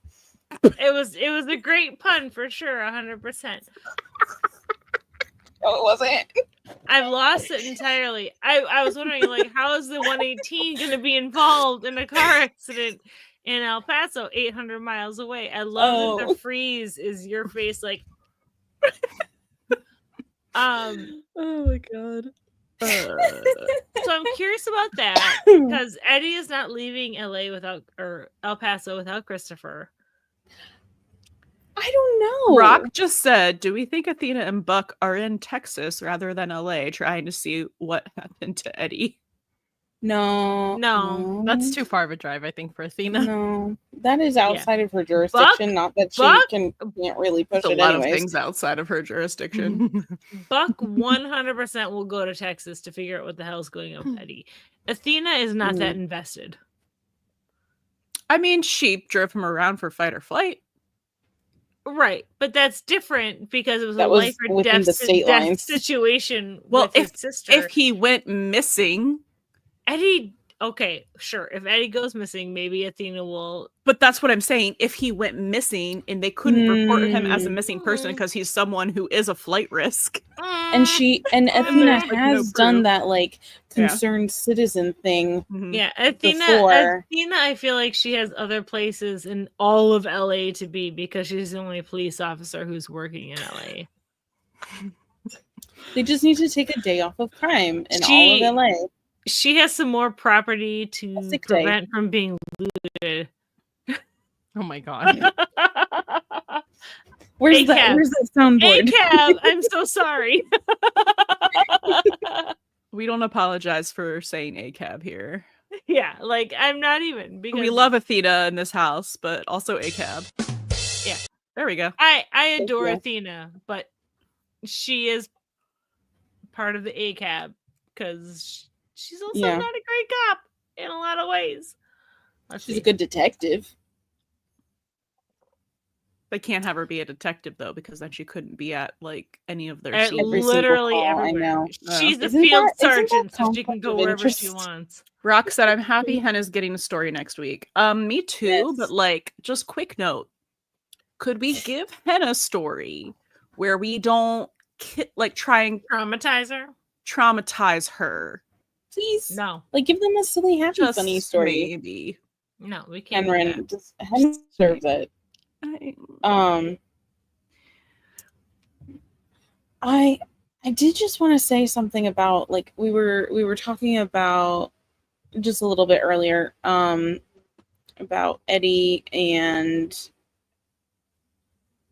well, we're always talking about Eddie, but okay, maybe this is just a complete topic change. Something about the parallels between Eddie and Maddie in this episode, but also kind of like season wide, I think, with the like the loss of a voice, or feeling that loss of a voice, obviously in very different ways. Like Maddie's is very much like a physical thing. But also seeing her lose her voice in the same episode where Eddie feels like he doesn't have a voice. But it's psychological in both of them. But it is psychological in both of them. Yeah. With Eddie feeling like he doesn't have a voice in his raising his kid and his kid's life, but also like voicing his dissent or opinion. Uh-oh. Did I freeze? Something about opinion. That's the last. I first. Yeah. Oh. Am I back? Yes. Can you hear me? Hello. Hello. Hello. Oh no. Oh no. Oh my god, that was me. That was me last week. Oh no. Rachel, our penguin. I'll just continue her thought since she's gone. Sometimes it's like I can still hear her voice. Am I back?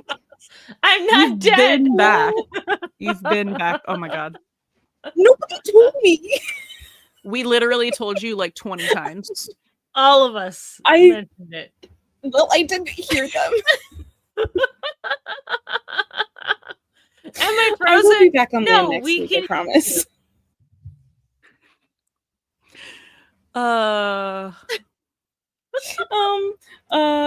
Yeah, something about Eddie like not being able to like voice his opinions or dissent to his parents as well. And So I think it's a him giving up his voice willingly without realizing that's what he's doing. And he has to realize he's doing it and reclaim his voice. yes. Yeah. That's it. That's my thought. Thank you. You're welcome. I had it the whole time. You know what I got from all of this, That's you right. guys? Buck Tommy Endgame. Okay. You're so right. Can we kick her off the live? You're so right. Can actually. I saw the signs last week that they were put in front of me. EJ, if you saw the bloopers for all of the technical difficulties that I specifically have had, I think it'd be as long as one of our regular episodes. Also on Patreon, we do put out EJ, like I agree. like all of the cut stuff and blooper reels and sometimes it's not all bloopers. Sometimes it's just stuff that doesn't need to go into our long ass episodes. Like it's like personal anecdotes or just like completely off topic, but still 911. We talk about Disney things. a lot. Marvel. I still can't find the fire story. It's on our just Patreon. FYI. I can't find it. I'm pretty certain it's on our Patreon. Or was that from 215 that I Did we haven't never put up export yet? it? Maybe it's from 215. I don't think we exported it. Patreon subscribers, did we you looked at- we watch looked a at it. video about how Syl started a fire in her kitchen and was Googling how to put it out? Let us know. If not, I'm pretty sure that was from coming to a 215, Patreon but I near you forget soon. it. Eventually. Rock says I've been waiting for y'all's reaction to 811. Listen, we prioritize getting it out for Patreon. We get it up on Fridays by Friday evening, like the next day, so tomorrow.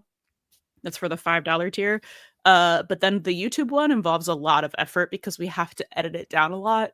And then not only do we have to edit it down a lot, then we have to get it up on YouTube, and then it takes at least 48 hours for them to actually make it visible because of all the It sits in copyright stuff. copyright for a little bit. So like I think 811 will probably be available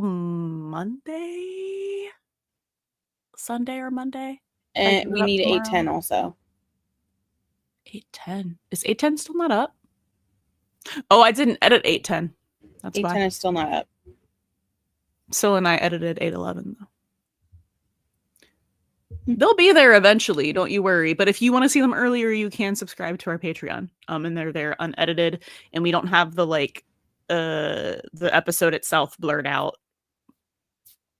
Because I think what I do for YouTube is I put the Gaussian blur, and then I lower the opacity, so that it's like you can still kind of see what's happening, but it's very, very low res.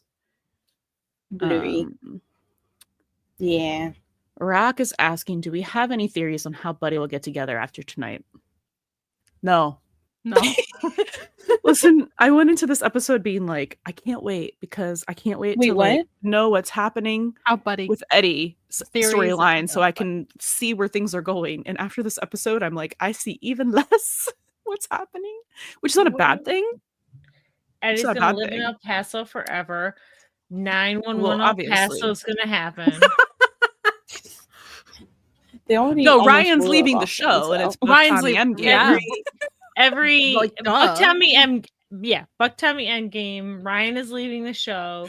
Eddie Who, Everything has been leading up to this. Haven't you read the sign? I hate people sometimes. Like, I am so sorry. I am generally like a live and let live, ship and let ship person. There you go. That's what the words are.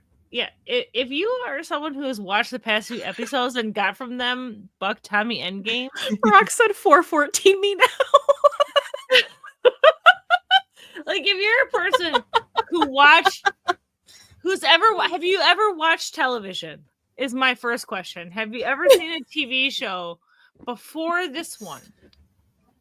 Because not like an 8-episode thing. Listen, because like I am a miniseries. ship and let ship person, but I think most of the thing and like most We of my all other are. fandoms are like most of the ships I've shipped, I've been like, there's no chance of this going canon.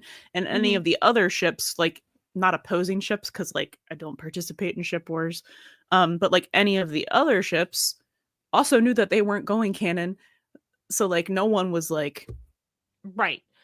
So like coming up with these theories about like how it was. So I think just because Buddie is so like written on the wall, and Buck Tommy happened in text, they were like, well, obviously this is Endgame now, and have stopped like reading the writing on the wall.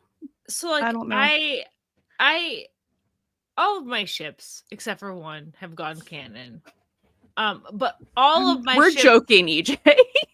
We're joking. all of my ships We're joking. except for one were heterosexual ships. So it felt like it was not a big risk for those ships to go canon because reasons. I have never been in a situation like I am generally ship and let ship. I understand that you can have your fun and stuff like that. But this is just wild to me. I don't understand. I cannot grasp how anyone logically and like you can ship Buck and Tommy. I had no problem with Buck and Tommy until his fans went absolutely fucking batshit. Well, that's my problem with that side of the fandom. Seems to be that they are very aggressive in how they interact with other people. They literally said that they wished that Ryan Guzman succeeded.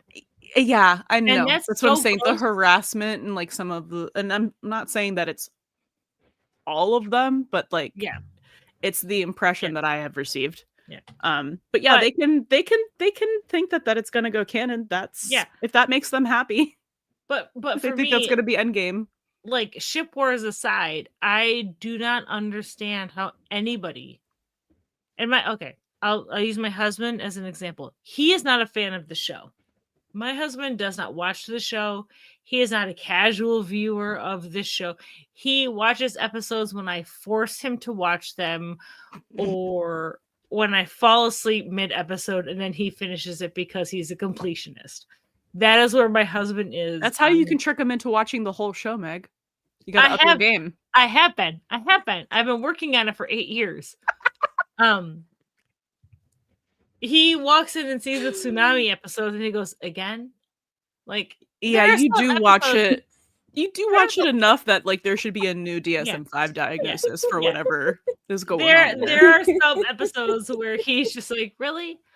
But this past week I got into an argument with someone that I love dearly about this episode, and I asked my husband, I was like, can you please just watch this and tell me if I am insane or if I'm on the right track of what normal quote unquote general audience people will think when they watch this. So he watched last week's episode and he's like, yeah, no, that's really obvious.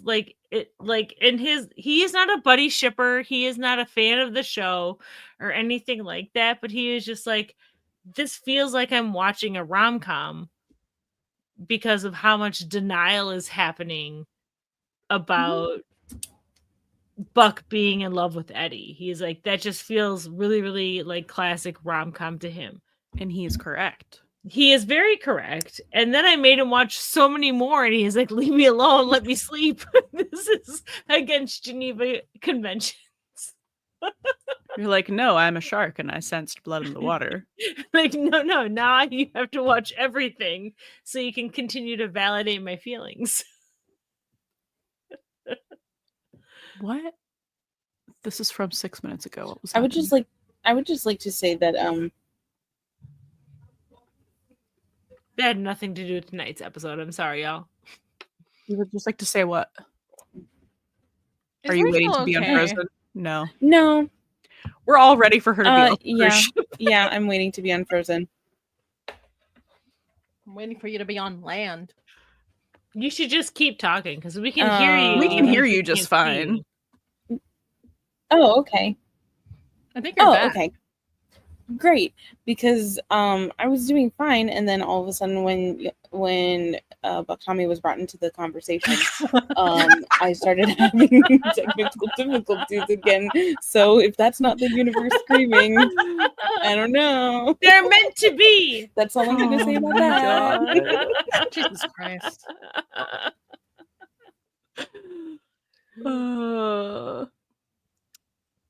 And now she's gone.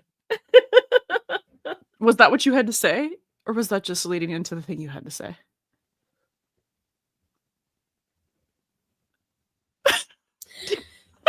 Did you ask if that's what I wanted to say?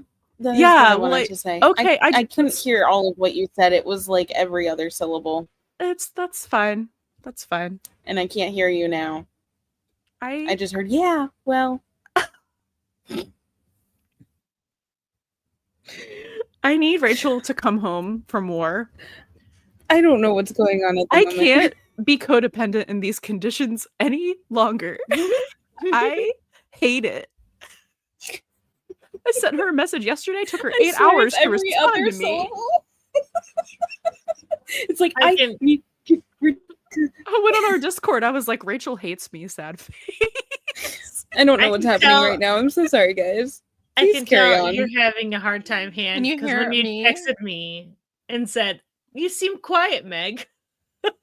I was worried because I was like, it's Thursday. She said like one thing.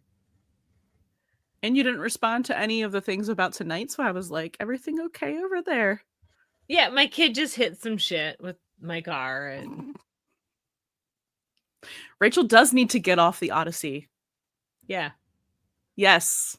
yeah. Yes. Rachel, you have a podcast you're Listen. committed to. This What are you doing? crossover episode. So we've made it a rule now that you cannot be in a place without high-speed internet access. You need to start During planning your Thursdays, vacations around during, this like, television show. During 911 airing season. They need to. Well, it would help if they gave us which days they're airing. Because I also thought the 17th wasn't going to be an episode, and now it is, and I will not be home, but I will be on land. Where are you gonna be? Not home. At my visiting my aunt and uncle, Rhode Island. Rhode Island. But they have internet there. Okay. They have good internet. I mean, Okay. should be closer. Listen, it's better than being on the ship That's true. in the middle of the I think sea. anything. The only ship you're allowed to be on Is Thursdays the buddy ship. is the buddy ship. It's okay, Rachel. I'm gonna get shit for this The USS in Buddy. September because I will be international.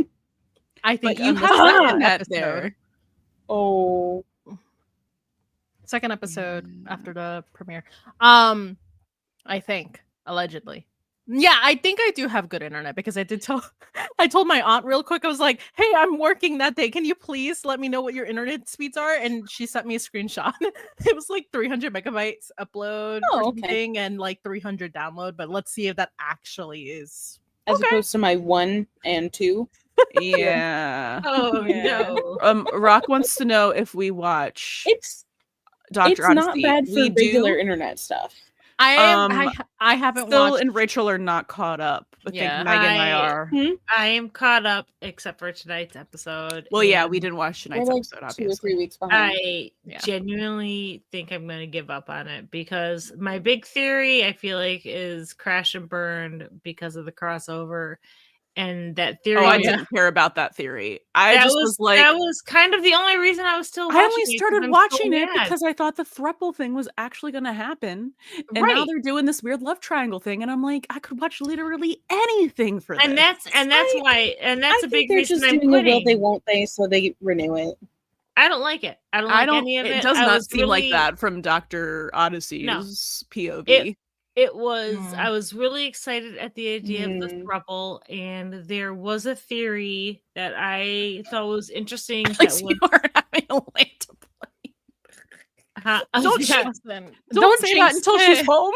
No one has to land the plane, quote We unquote. don't even want her like navigating a cruise ship. No.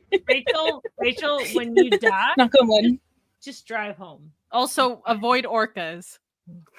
Yeah. The orca slander I will never stand for. I'm so mad about it still. How dare they? As far as the throuple thing, like I'm gonna stick around and see what's happening because I don't keep know what's watching it. happening. I'm not gonna keep watching. I know I'm Philippa so Sue mad. wants it.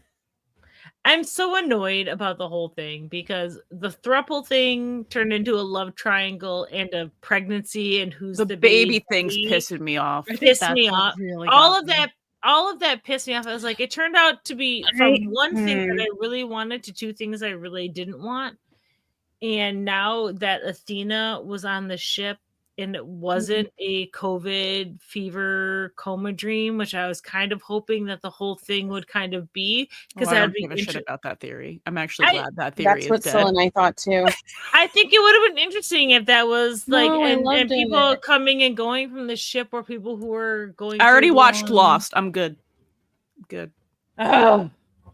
I never. Okay. Marty made me stop watching Lost because he was like, "You can't be into this much. You have to back up." He's like, "You have a child, be a mother." Yeah, I'll keep watching it. I mean, TJ really likes it. And he was I like don't sad think that it'll I be did renewed not either. enjoy the last episode. He was like, I didn't think it was bad. I was just like, you had Angela Bassett, and this is what we did. Mm-hmm. Don't tell me what they did. No, it I wasn't. wanna It be was just mad. like, You know it what was they fine. didn't do? You know what they didn't do? Throuble. Yeah. And That's TJ enough was for like, me. TJ misheard me when I told him that, like, originally the pitch was that Athena was going to be on the boat with Buck and Bobby too.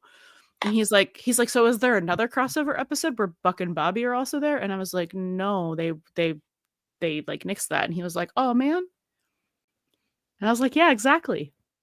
I want a 911 and the Rookie crossover just because I want to see how they're going to try and match those worlds. I have no interest in it because hello, man, walking behind Rachel. He had a very festive shirt on. Well, he went like this both times. He was like at the screen.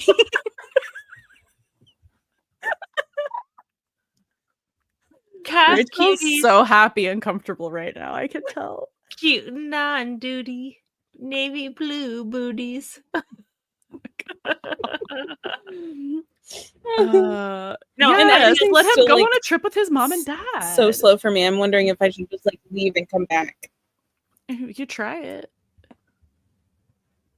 Yes, try it. I'll be right back. Me sending smoke signals. Thank you. I want Buck to have a fun trip with his parents. I want like a weird like destinational wedding with him and Eddie, and everyone from the 118 is there, and then there's some weird crisis after they get married. After they get married, because I want them to have a fucking wedding, unlike everybody else in this damn show. Bless. Look at the beauty. Oh my god. Look I at can her. hear all of your syllables. She's beauty. She's grace. All of the syllables. Syllables. What are we talking about? Nothing. Can we talk a little more about the season 8 Eddie queer coding? Because I think we kind of didn't get into that, and that was the Patreon. Yes. Option, we started talking a little bit about like the wardrobe thing for this episode, but I think it can be like brought out to like the entire season as well, especially with the the risky business. I think we've seen a few times that like pink is specifically his like color of joy, which is interesting. Because we saw it there. We saw it with the suit that he wore for the bachelor party in last season. But we also saw it. Buck was wearing that pink fuzzy sweater when they were showing the house. Even though that wasn't like Eddie's wardrobe, but that's his joy. But that's his joy. That's his little bundle of joy. It's his juice. It's juice. He has the juice. He has the juice. He doesn't have the juice. He's in El Paso. I'm so glad there's nobody in here right now. He has no juice. He's a giant loser. But we love him anyways. And Sil, I know you were talking a lot about like the strand, and when it's all like slicked back is when he's like being very like performative. It's when he's working, and when he's like at his parents' house, and it kind of comes shots. Yes. that is which is kind of like a poor substitute for the real thing, right? Mm-hmm. See, we can make it deep. No, like the hair is interesting because I think you're right. Like the more slicked back and the more like quote unquote tamed it is, that's absolutely the more repressed he is. And the only time we see his hair be kind of looser or freer is when he is wearing his slutty little tank top at the end of that episode. At the end of the episode. Mm-hmm. When he's feeling most himself, and I think that's also interesting that we also saw it in the goodbye scene with the U-Haul with Buck, because it's almost like Eddie was also saying like goodbye to his, not only like to Buck, but like his life in LA, and like the him that he has made. That's not the word I was looking for, but curated, the him that he has curated in LA, and then to have it be snapped back right into the like all the way up to the button ups. Like we see him being very like a lot more formal as well. But I definitely think that goes for like him saying goodbye to that part of himself, because he has to literally button himself back up, because he can't be himself until he's alone or until Christopher gets there, which is a good indication going forward. And that's just like the physical wardrobe appearance stuff. What else? We need to start a straight counter, apparently.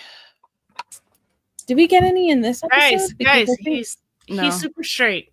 He's super straight. No, we just got that he's single. Okay. Yes, we're so sure. We're so sure. Or not for long. Like, is it queer coding if like when it's specifically stated in text that the character is straight? Because the only time they do that is when it's going to be refuted. There's no other later reason. on. There's no other reason. Because you never bring it up for anyone else. You never bring it up for Bobby, for Chimney, for Maddie, for literally anyone else. The only people they do that for, like, and this isn't just 911 specific. This is like media character wide. So the only time they do that is to draw your attention to it, and literally everything else was about that conversation with Father Brian was so coded. Right. Well, it's at this point it's Chekhov's heterosexuality or homosexuality at this point, because it's I feel like we're not even in Act 1. We're in Act 3, and they finally brought up the fact that Eddie is super gay. I thought you were going to say supercalifragilisticexpialidocious for a second. Hey, even though the sound of it is something quite atrocious. Hands You'll tired always of us sound now. precocious.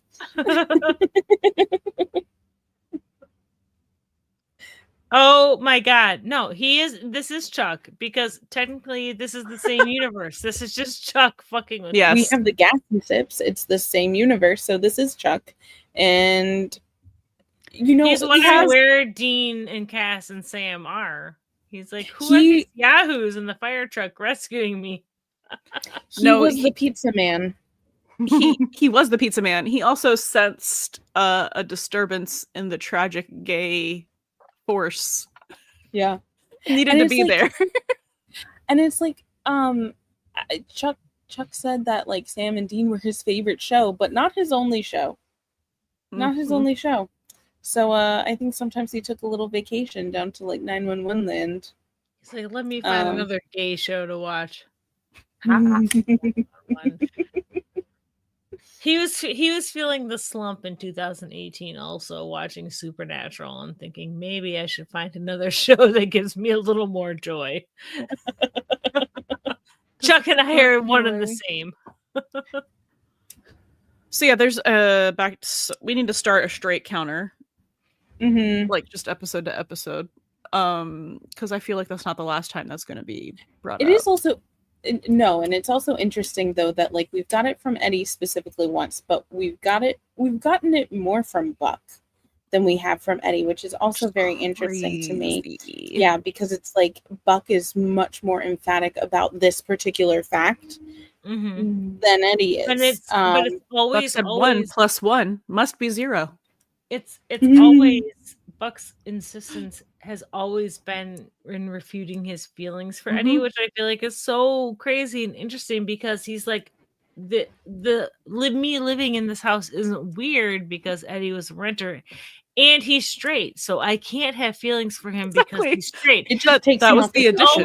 It's always I can't be in love with him because he is straight, and it has never had anything to do with Buck's actual feelings for Eddie, which I think is fantastic. And I feel like it's going to be beautiful. I think it's going to be really beautiful when Eddie has this moment, be like, I'm in love with Buck, but I'm not gay.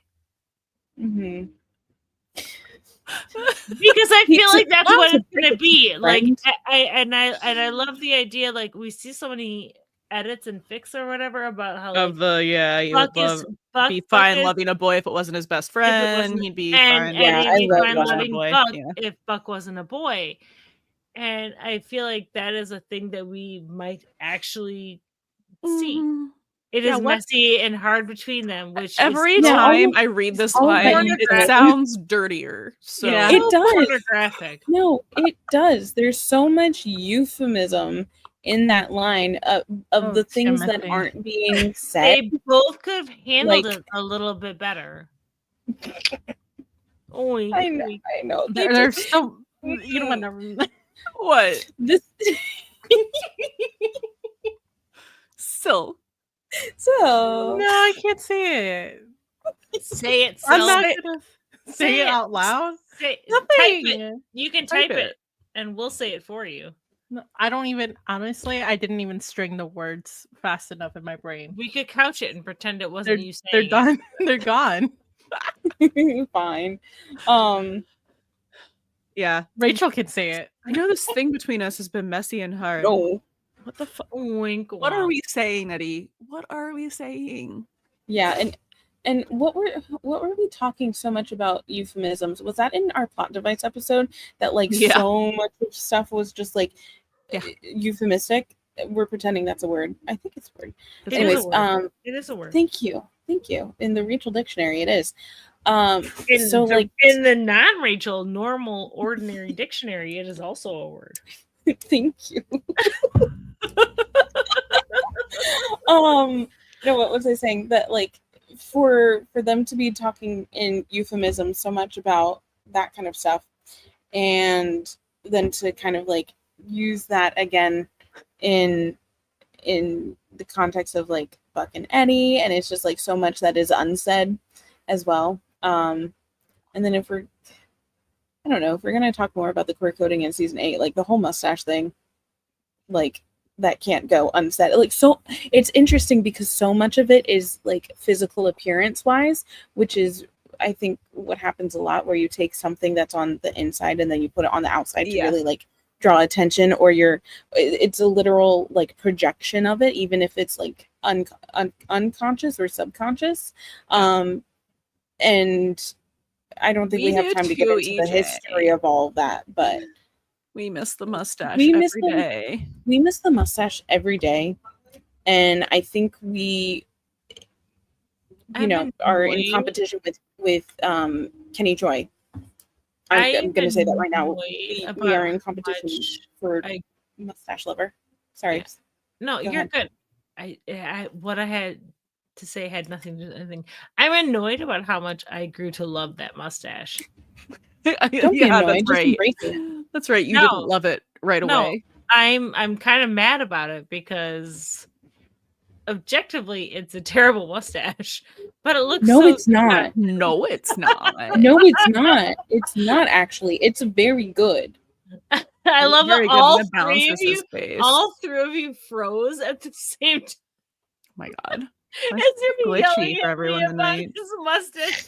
So I have no idea who said no, it's not when. I didn't say anything. No, Syl didn't say anything. It was me and Rachel. Syl is a mustache enjoyer, but she is not like a mustache truther like Rachel and I are. We're like, no, that man should have a mustache at all times. Meanwhile, I'm like, I miss his face sometimes. I really loved and enjoyed the mustache. By the time the best he's ever looked. Thank you. By the time, that was when his hair was the sluttiest. So I will give that. It just made him look the gayest too. It made him look so gay. The mustache and the muscle shirt. But no, just like aesthetically, it balances Ryan Guzman's face. In some weird magical way. I had a whole rant about that of like you did like art the elements like of art speak. Yeah. I opposed it and then I grew to love it. It grew on me much like but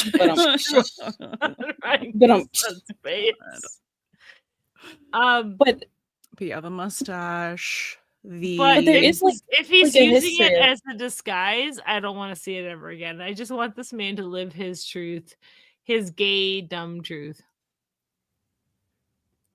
Most like a fucking adorable puppy. No, I'm sorry, EJ. I can't agree with that. He looks like a puppy more without the mustache. I think the thoughts I thought when I saw him with the mustache, I can't associate with a puppy. I'm so sorry. No. Yourself. But there is like a history of, facial hair in queer communities and stuff like that. Sure. So like, I haven't read up enough to, we will whenever we finally do the episode on this. Yes, we will. And I'm trying to think of like more stuff at the moment, like off the top of my head. You mean his moo cow eyes, the boba tea eyes? They're always like that. What about him sucking that ring pop like his life? No, on it? We can't address that on the podcast. We can't talk about that. There's literally nothing we can say.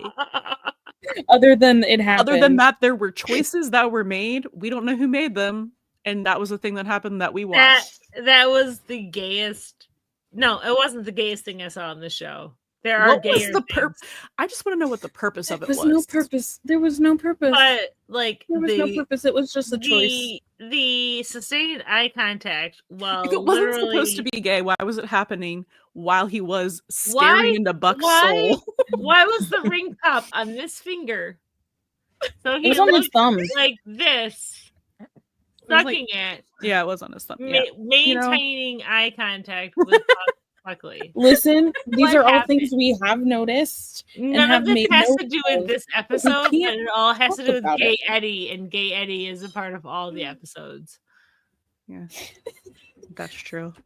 I do want to know whose choice that was. That was I think there's actually a lot of queer coding in Masks for so much for him, especially the hospital scene. Like not the ring pop hospital. You guys have to do a whole episode of just Eddie queer coding because we probably will. Yeah, we are. But Rachel doesn't want to do it until he's canon every canonly come out. episode. Yeah, we they can't be talk. doing addendums. Because we Yeah. gotta do the And plot then- device addendum. And then, What do you mean and we then- can't? The couch and then- theory No. addendum. We have to do plot device addendum. Like, I just no. I just Couch Theory is gonna have a part 2. Hey, But the Yeah. plot I just device think it would be addendum easy. is I just think it probably would be. Oh, I'm sorry. Go ahead. I'm done speaking.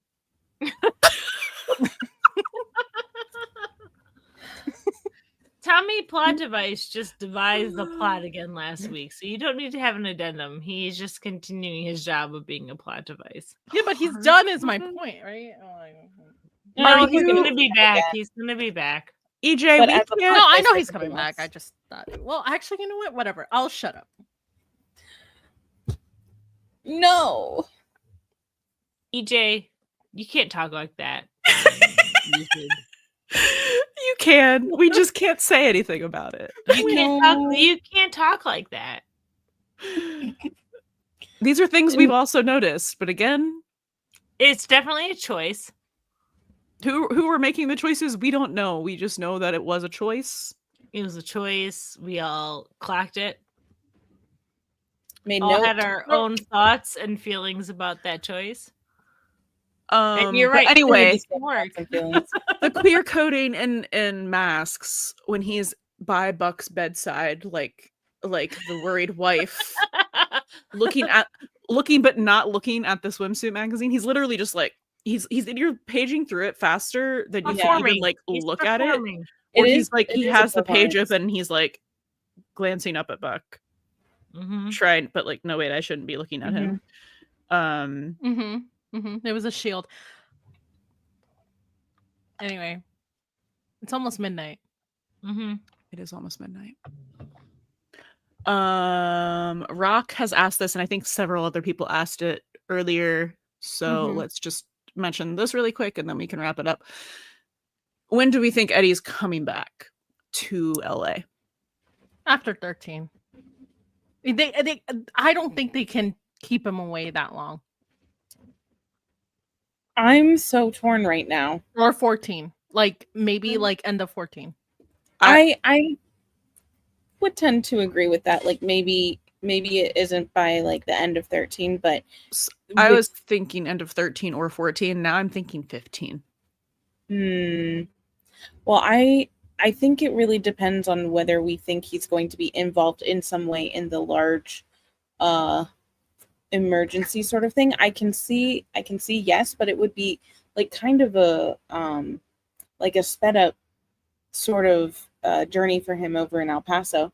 But I can definitely see him coming back in 15 or at the end of 15, having heard about all of that stuff and then like trying to get there and help the rest of the 118 and He has to be there because he has to almost die. I So know. that's the requirement. Because who else is gonna have an NDE? I keep my head just keeps going back to logistics of it all and contracts and like, you know, screen time obligations. That's why I'm kind of like he has to be back by 14 at least. But like and it just doesn't make any sense. Like what are we doing here? I don't know. It also just makes me angry. So that's why I'm just like, Still like they could still be doing stuff in Texas, like wrapping up. and having like that kind of screen time, which would fulfill those like contractual obligations.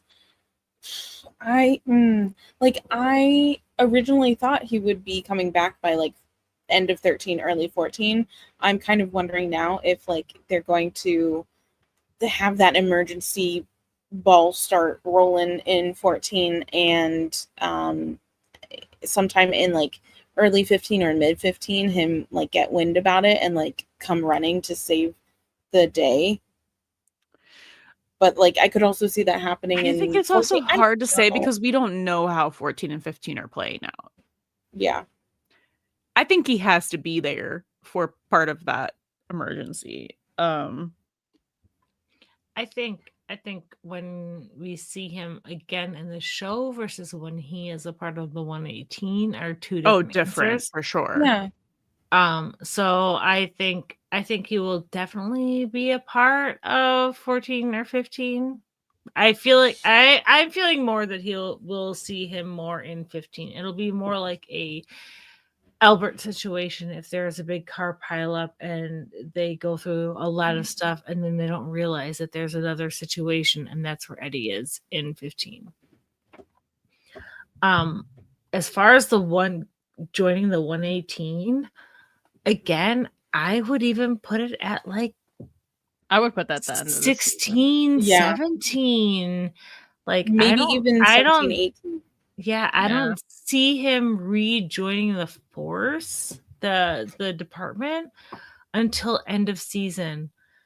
I think he might be back in LA earlier than that, but I feel What like is he doing back in LA and not working though? He can't afford to. I feel Well, like whatever's going on, have Bucks back. I feel like whatever's going on in 14, 15 is gonna be. It might take precedence.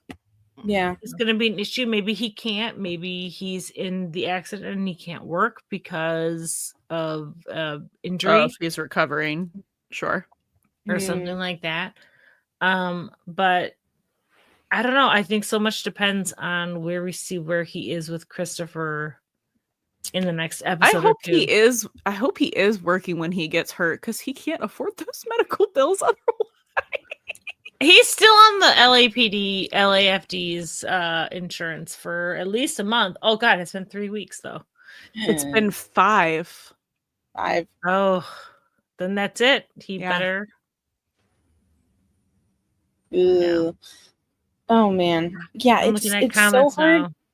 It's so hard to tell because we know so little, and like that. I know that's the way we like it, but it makes it very hard to make predictions. Right? It does. It's a love-hate relationship. Yeah, like I'm happy to go in blind on something like this and be like totally and wildly incorrect, but I also really love it when we are correct. I'm still hoping that he is there. I don't care how they get him there or involve him, but I want him to be involved in 15 because I need him to get exposed to whatever the fucking thing is, and I need him to be in like the decontamination or behind the glass. I need my Spurk parallel. I need it because I've imprinted on that theory. On it like a baby bird.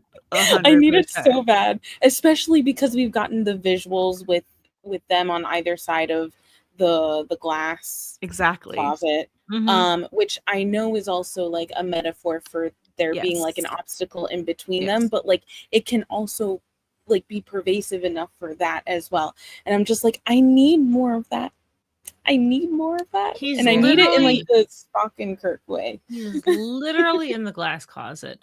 EJ, I am so sorry. I hate to say it, I want Christopher in danger. Well, the good news is he's going to be in some way, and if he's not while he's in Texas, it's gonna be. And I think it could be later. It doesn't have to be this emergency. But I want like the end of season. Yeah, I wanted the end of the season too because I think that could be we talked about this. That could be the thing that could help Eddie be like, oh my fucking God. Yeah. Holy Mother of God. Holy Mother of God. Oh my God. But especially they are going so hard. They took a little bit of a break, but like from the very beginning of the season with all of the kids being in danger and having their parents also be in danger. That was present when they're in danger. That was one of the emergencies today. Too. Yeah. And so like they're going back in very hard on that like kid in danger, having parent not able to help them sort of situation. And I really truly think because they've been doing that kind of with everybody, like they've been pairing up all of the couples this season with Bobby and Athena, the last kid that haven't been in danger. Exactly, because even G, like not technically in danger, but like when Maddie thought she lost her just then, she was in danger. There was a serial killer in the house. I know. Well, so twofold. I know. Thank God she was a little older. Yeah. Right. But we got like the Bobby and Athena. We got the Hen and Karen. We got the Maddie and Chimney. We got Denny, Mara, G. Everybody except Buck and Eddie and Christopher and Eddie. Mhm. And I think that's what's going to be the completion. And I don't think we're going to see that part until the very, very end of the season. And I'm kind of wondering if maybe they're going to do more of a cliffhanger than they usually do. Because usually for finales, they do more of an emotional cliffhanger. But I'm kind of wondering if they're going to do a little bit more. But I still really want them to just like end the season on Eddie having that like given us a realization cliffhanger like that No, ever for mid-season more, but not. I think, but finale. only once or twice for mid-season. No, don't make me scared and sad. What? I'm just saying for a cliffhanger. I'm like, no, thank you. I just don't think Tim likes to do end of season like danger He cliffhangers. likes to set up. He likes to set up rather than tear down at the end of the season. He likes You know what? I appreciate that. I do too. Me too. He likes to line up the dominoes. Yeah. And so he can knock them all off the table like a cat. Which is what that that analogy makes so much sense, I think. I think so but too. like that is what he was saying for like mid-season of this season, where he was putting everybody back in their place so he could like blow it all up in the second half of the season. And he said that a lot in the interviews. But 414 wasn't a cliffhanger. Like we knew Eddie was fine. No, 414 wasn't a cliffhanger. It was in the week to week. But we knew by the end of 415 that Eddie was safe. Yeah. Like that's the conversation with the cliffhanger. Because and I almost didn't watch 415 until I wasn't going to watch it until I learned that Eddie was alive and okay before I would watch it, because I was so surprised and I can't imagine watching that live. That it was a thing. Like it was only season 4, so you didn't have like the surety that we do. No, like, no, it was not killing the darling. And it was after this that I think I remember where Tim said like the main cast is generally unkillable. But no, he got shot, and I almost didn't watch the next episode. I remember that Thursday night. I remember that Thursday night with episode 15, where I was like, I can't. I watched it because I had to, but I didn't want to watch any of it until I knew that Eddie was safe, because I have had so many times where characters I loved so much and chose were killed, and I got spoiled that they died, and I did not watch the shows for years. Bones is one that I found out one of my favorite characters died. And I didn't Sweets. When Sweets died, I was like, that's it. That's the end of it. I didn't watch it for years because I got spoiled. Like for The Good Wife, I found out Will died, and I was like, I'm that's it. I'm done with the show because I just couldn't do it. And I was about that point with Eddie, and then I was like, it's fine. I was like, I'm gonna give it a chance, and he survived, and that was fine. But yeah, no, I hate, like, I don't like spoilers, but also at the same time, please tell me that they're gonna be okay and live. I mean, I don't know how I got on that tangent. Because of the cliffhangers. Yeah. So we don't know.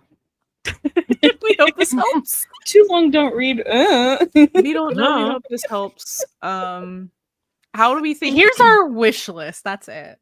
Yeah. How do we think our 8B theory is holding currently? I think it can still hold up. I think there's a little scrapping it. You're scrapping it?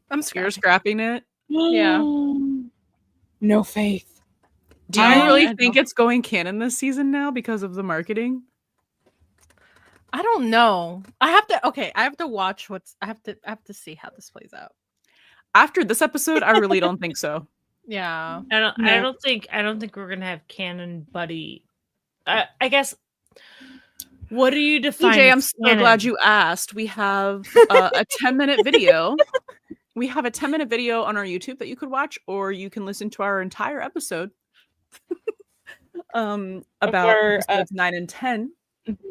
That's the We Can't Be Friends episode. Yes. Yeah.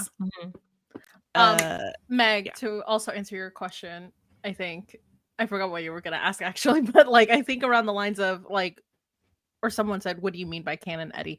I mean, Buddy. Wow, Buddy. Yeah. Buddy. Like And where it is There are canon. what is there are no stages of We're canon, Buddy. Yeah. we're Yeah, talking right. about them like getting together. We don't oh Yeah, that is not together, the thing. okay. Yeah. Okay. I never thought Buddy was getting together in this this season. No. Absolutely not. I think the No. best we can hope for this season, like the peak, the pinnacle, is both of them realizing that they are into I'm each here for other. that. Yes. That is like, for Yeah. me, frankly, for me, both of them acknowledging even to themselves that they're into each other, that is canon, Buddy. Yeah. Well, yeah. Mhm. Yeah.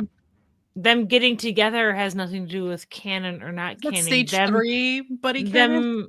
them acknowledging that they have feelings, even to themselves, acknowledging that they have feelings for the other person. That is canon.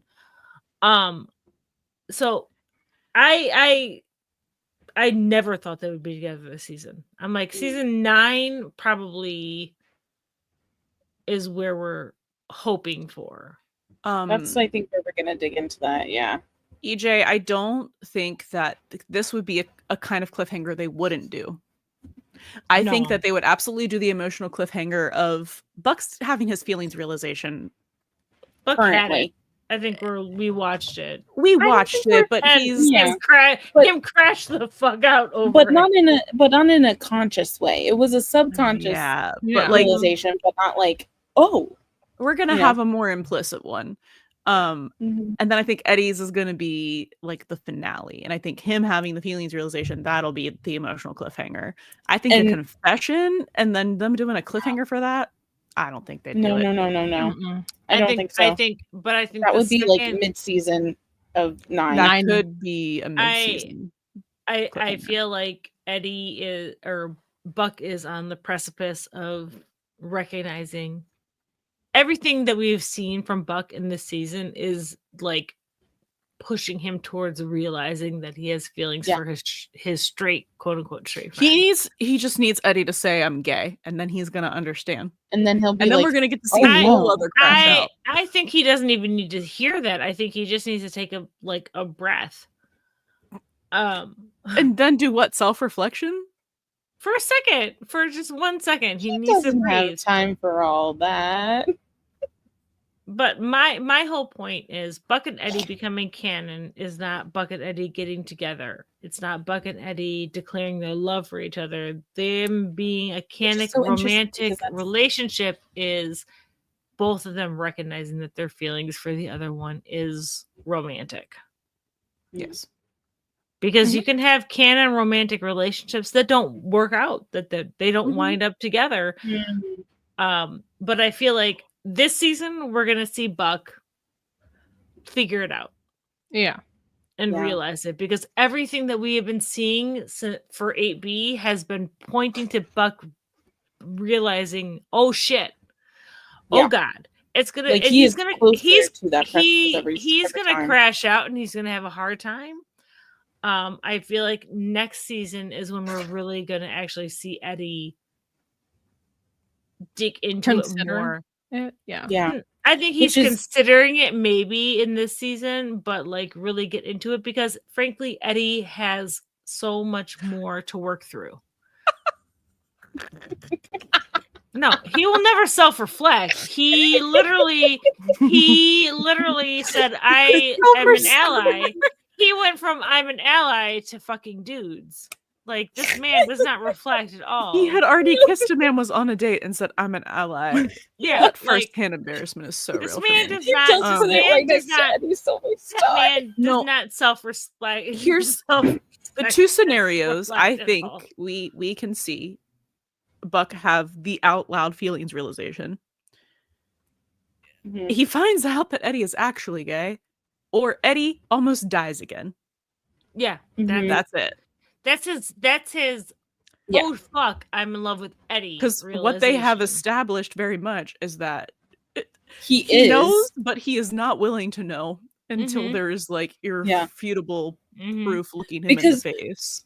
Because when he said all of those things, that was Buck thinks out loud, kind of like I do, and so sometimes he doesn't realize what he is saying until it is already out of his mouth, and even then sometimes he doesn't realize what he has actually said. Mhm. No, he only So realized the second part of that because Tommy looked upset.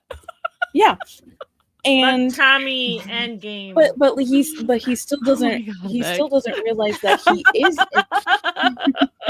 he still doesn't realize that he is in fact in love with Eddie, as what he says with Maddie. But I think we will, by the end of season, I think we will see him come to a conscious realization of that, and I think we'll get closer and closer. So part of our 8B theory, again, you can watch the 10-minute version or the whole episode, and we have it in the chapters as well, so you can just like click right on that. And like I really do think that emotional cliffhanger that we're gonna see is like Eddie come to this kind of realization as well, and just kind of like lingering shot like they've been doing on Buck, but on Mhm. Eddie, and then that's what they Yes. leave us for in hiatus. And when we come back, then it's like, oh, Eddie's gonna be dealing with like this newfound realization, and I think it might be the opposite, where like he doesn't necessarily know that he's gay, or he might have already realized. I don't know, but that's gonna be like his setup for the next season, you know? Yeah, and I also think like that we're just gonna end with buddy roommates, Yeah. proximity. Well, Yeah. because they've got to leave that to like milk it next season. Here's Buck and the Tommy snuggling on the couch. God, Meg, Oh my god. go to sleep. Goodbye. I've been telling you to leave. You're not acknowledging. You can leave. You said let me know. I meant like out loud. Say goodbye to the live stream. It's been But I can't stop because I love to talk to you 20 guys. minutes. Okay, I thought of a third option for Buck. It's kind of A secret cracky, third but they option? could do it Oh my because God. they're crazy with him. Tell us. You know how the line is, I don't have to sleep with everyone I have feelings for. What if Mhm. what if after Eddie moves back home, he starts having sex dreams? You're not gonna I show would us. kind of love that. I would kind of love that. They could. It wouldn't have to be. It would be like obviously fade to black. They wouldn't even have to show them Yeah. kissing, but it would be like very much implied, and then he keeps waking up. No, show him kissing. At this point, No, we've earned it. No, actually, we can't no. see our They can't- first they can't- kiss in exactly, the dream. exactly. They can't do That's it. fine. That's fine. But we are They have to brave build up to soldiers. it, but it would be like one of those, you wouldn't see anything happen, but you would realize that it's like Eddie, and it'd be like, and then he wakes up. Yes. Mhm. But like not actually seeing anything happen, because they have to start building up to that for that. Actually, would be really smart that payoff, right? It would be really smart, because then GA. then it would be absolutely for GA, and just being like, Yeah. oh, is this real? Oh my god! And then it puts that idea in their heads even more. Again, I feel like a lot of the GA has had the idea put in their heads from last week. Yeah, but some people need to be hit over the head with it. Sure, they have the idea put in their heads, but also then there's the people that You need the heard visual. say, I'm But what wild about their mommy loins? straight." The what? Their loins. Who's? Never mind. General audience, I have to go to bed. Good night. I love Good you night, guys Meg. all Thank so you so much for much. joining us. We love you. Thank you so much for having me. I am Of so course. sorry. Don't Why do you apologize. apologize? I You just gotta meant stop to. that. We love having you. I can't do it. I can't stop. Can't stop. Won't stop. Love you. Love you. I'm so Bye. glad I was here for last week so I could crash out Me really intensely and normally compared Oh, to we're this so week's normal crash out. We're absolutely so normal. I ate my own hands. It's fine. You did. Auto-cannibalism I'm glad is you the grew best them thing. back. I grew them back. Look, all my fingers. Good night, EJ. Bye, guys. Bye. Yeah, I don't know. I just think that would be a very funny option if they That would be chose to that go would with be that. funny. I wouldn't mind that, honestly. So there are 3 options. I love it. Those are the options that we have come up with. I wouldn't say that's hedging our bets. I'd say that's just like, here you go. Choose whichever one you like. Yep. Okay. All right. I think we need to go as well. Probably. It was so much quieter. I was so happy. It was so much quieter than last week. And this is the last time you're doing that. Yes, ever. Ever. You are never, ever, ever getting on a cruise again. During Not while 911 is airing. Nope, summer only. Got it. Summer or the winter hiatus. Winter hiatus. I would just like ABC to like give us their airing schedule so we can avoid this. Just I don't think ABC knows their own airing schedule. Well, then ahead get of it time. together, okay? We've got a podcast to record. We'll see you next Thursday, Rock. If y'all haven't listened to our new episode that's out today, Thank you, EJ. it's 217. If you want to hear us roast Eddie a lot, make a lot of jokes about Shannon being dead, but like affectionately, because we don't hate Shannon. I don't know. I think it's a really fun episode, even though it's a traumatic one. Well, that's the traumatic episodes are the ones are where the we're funniest because funny. we gotta bust out the humor for coping reasons. Yeah. And then if you haven't joined our Patreon and you'd like to see our reactions way earlier, you can do that. It's Buddy System Pod. And you can also join our Discord and talk to us there all the time. Not just after. It's true. We talk in there every day a little bit. But yeah, thank you for joining us for another live stream. Thank you. We were so much more normal this week. Go us. And thanks for being with me. We were not normal earlier. Being on my crossover journey. Oh God. I'll be back. All right. Night, everyone. Night. Bye.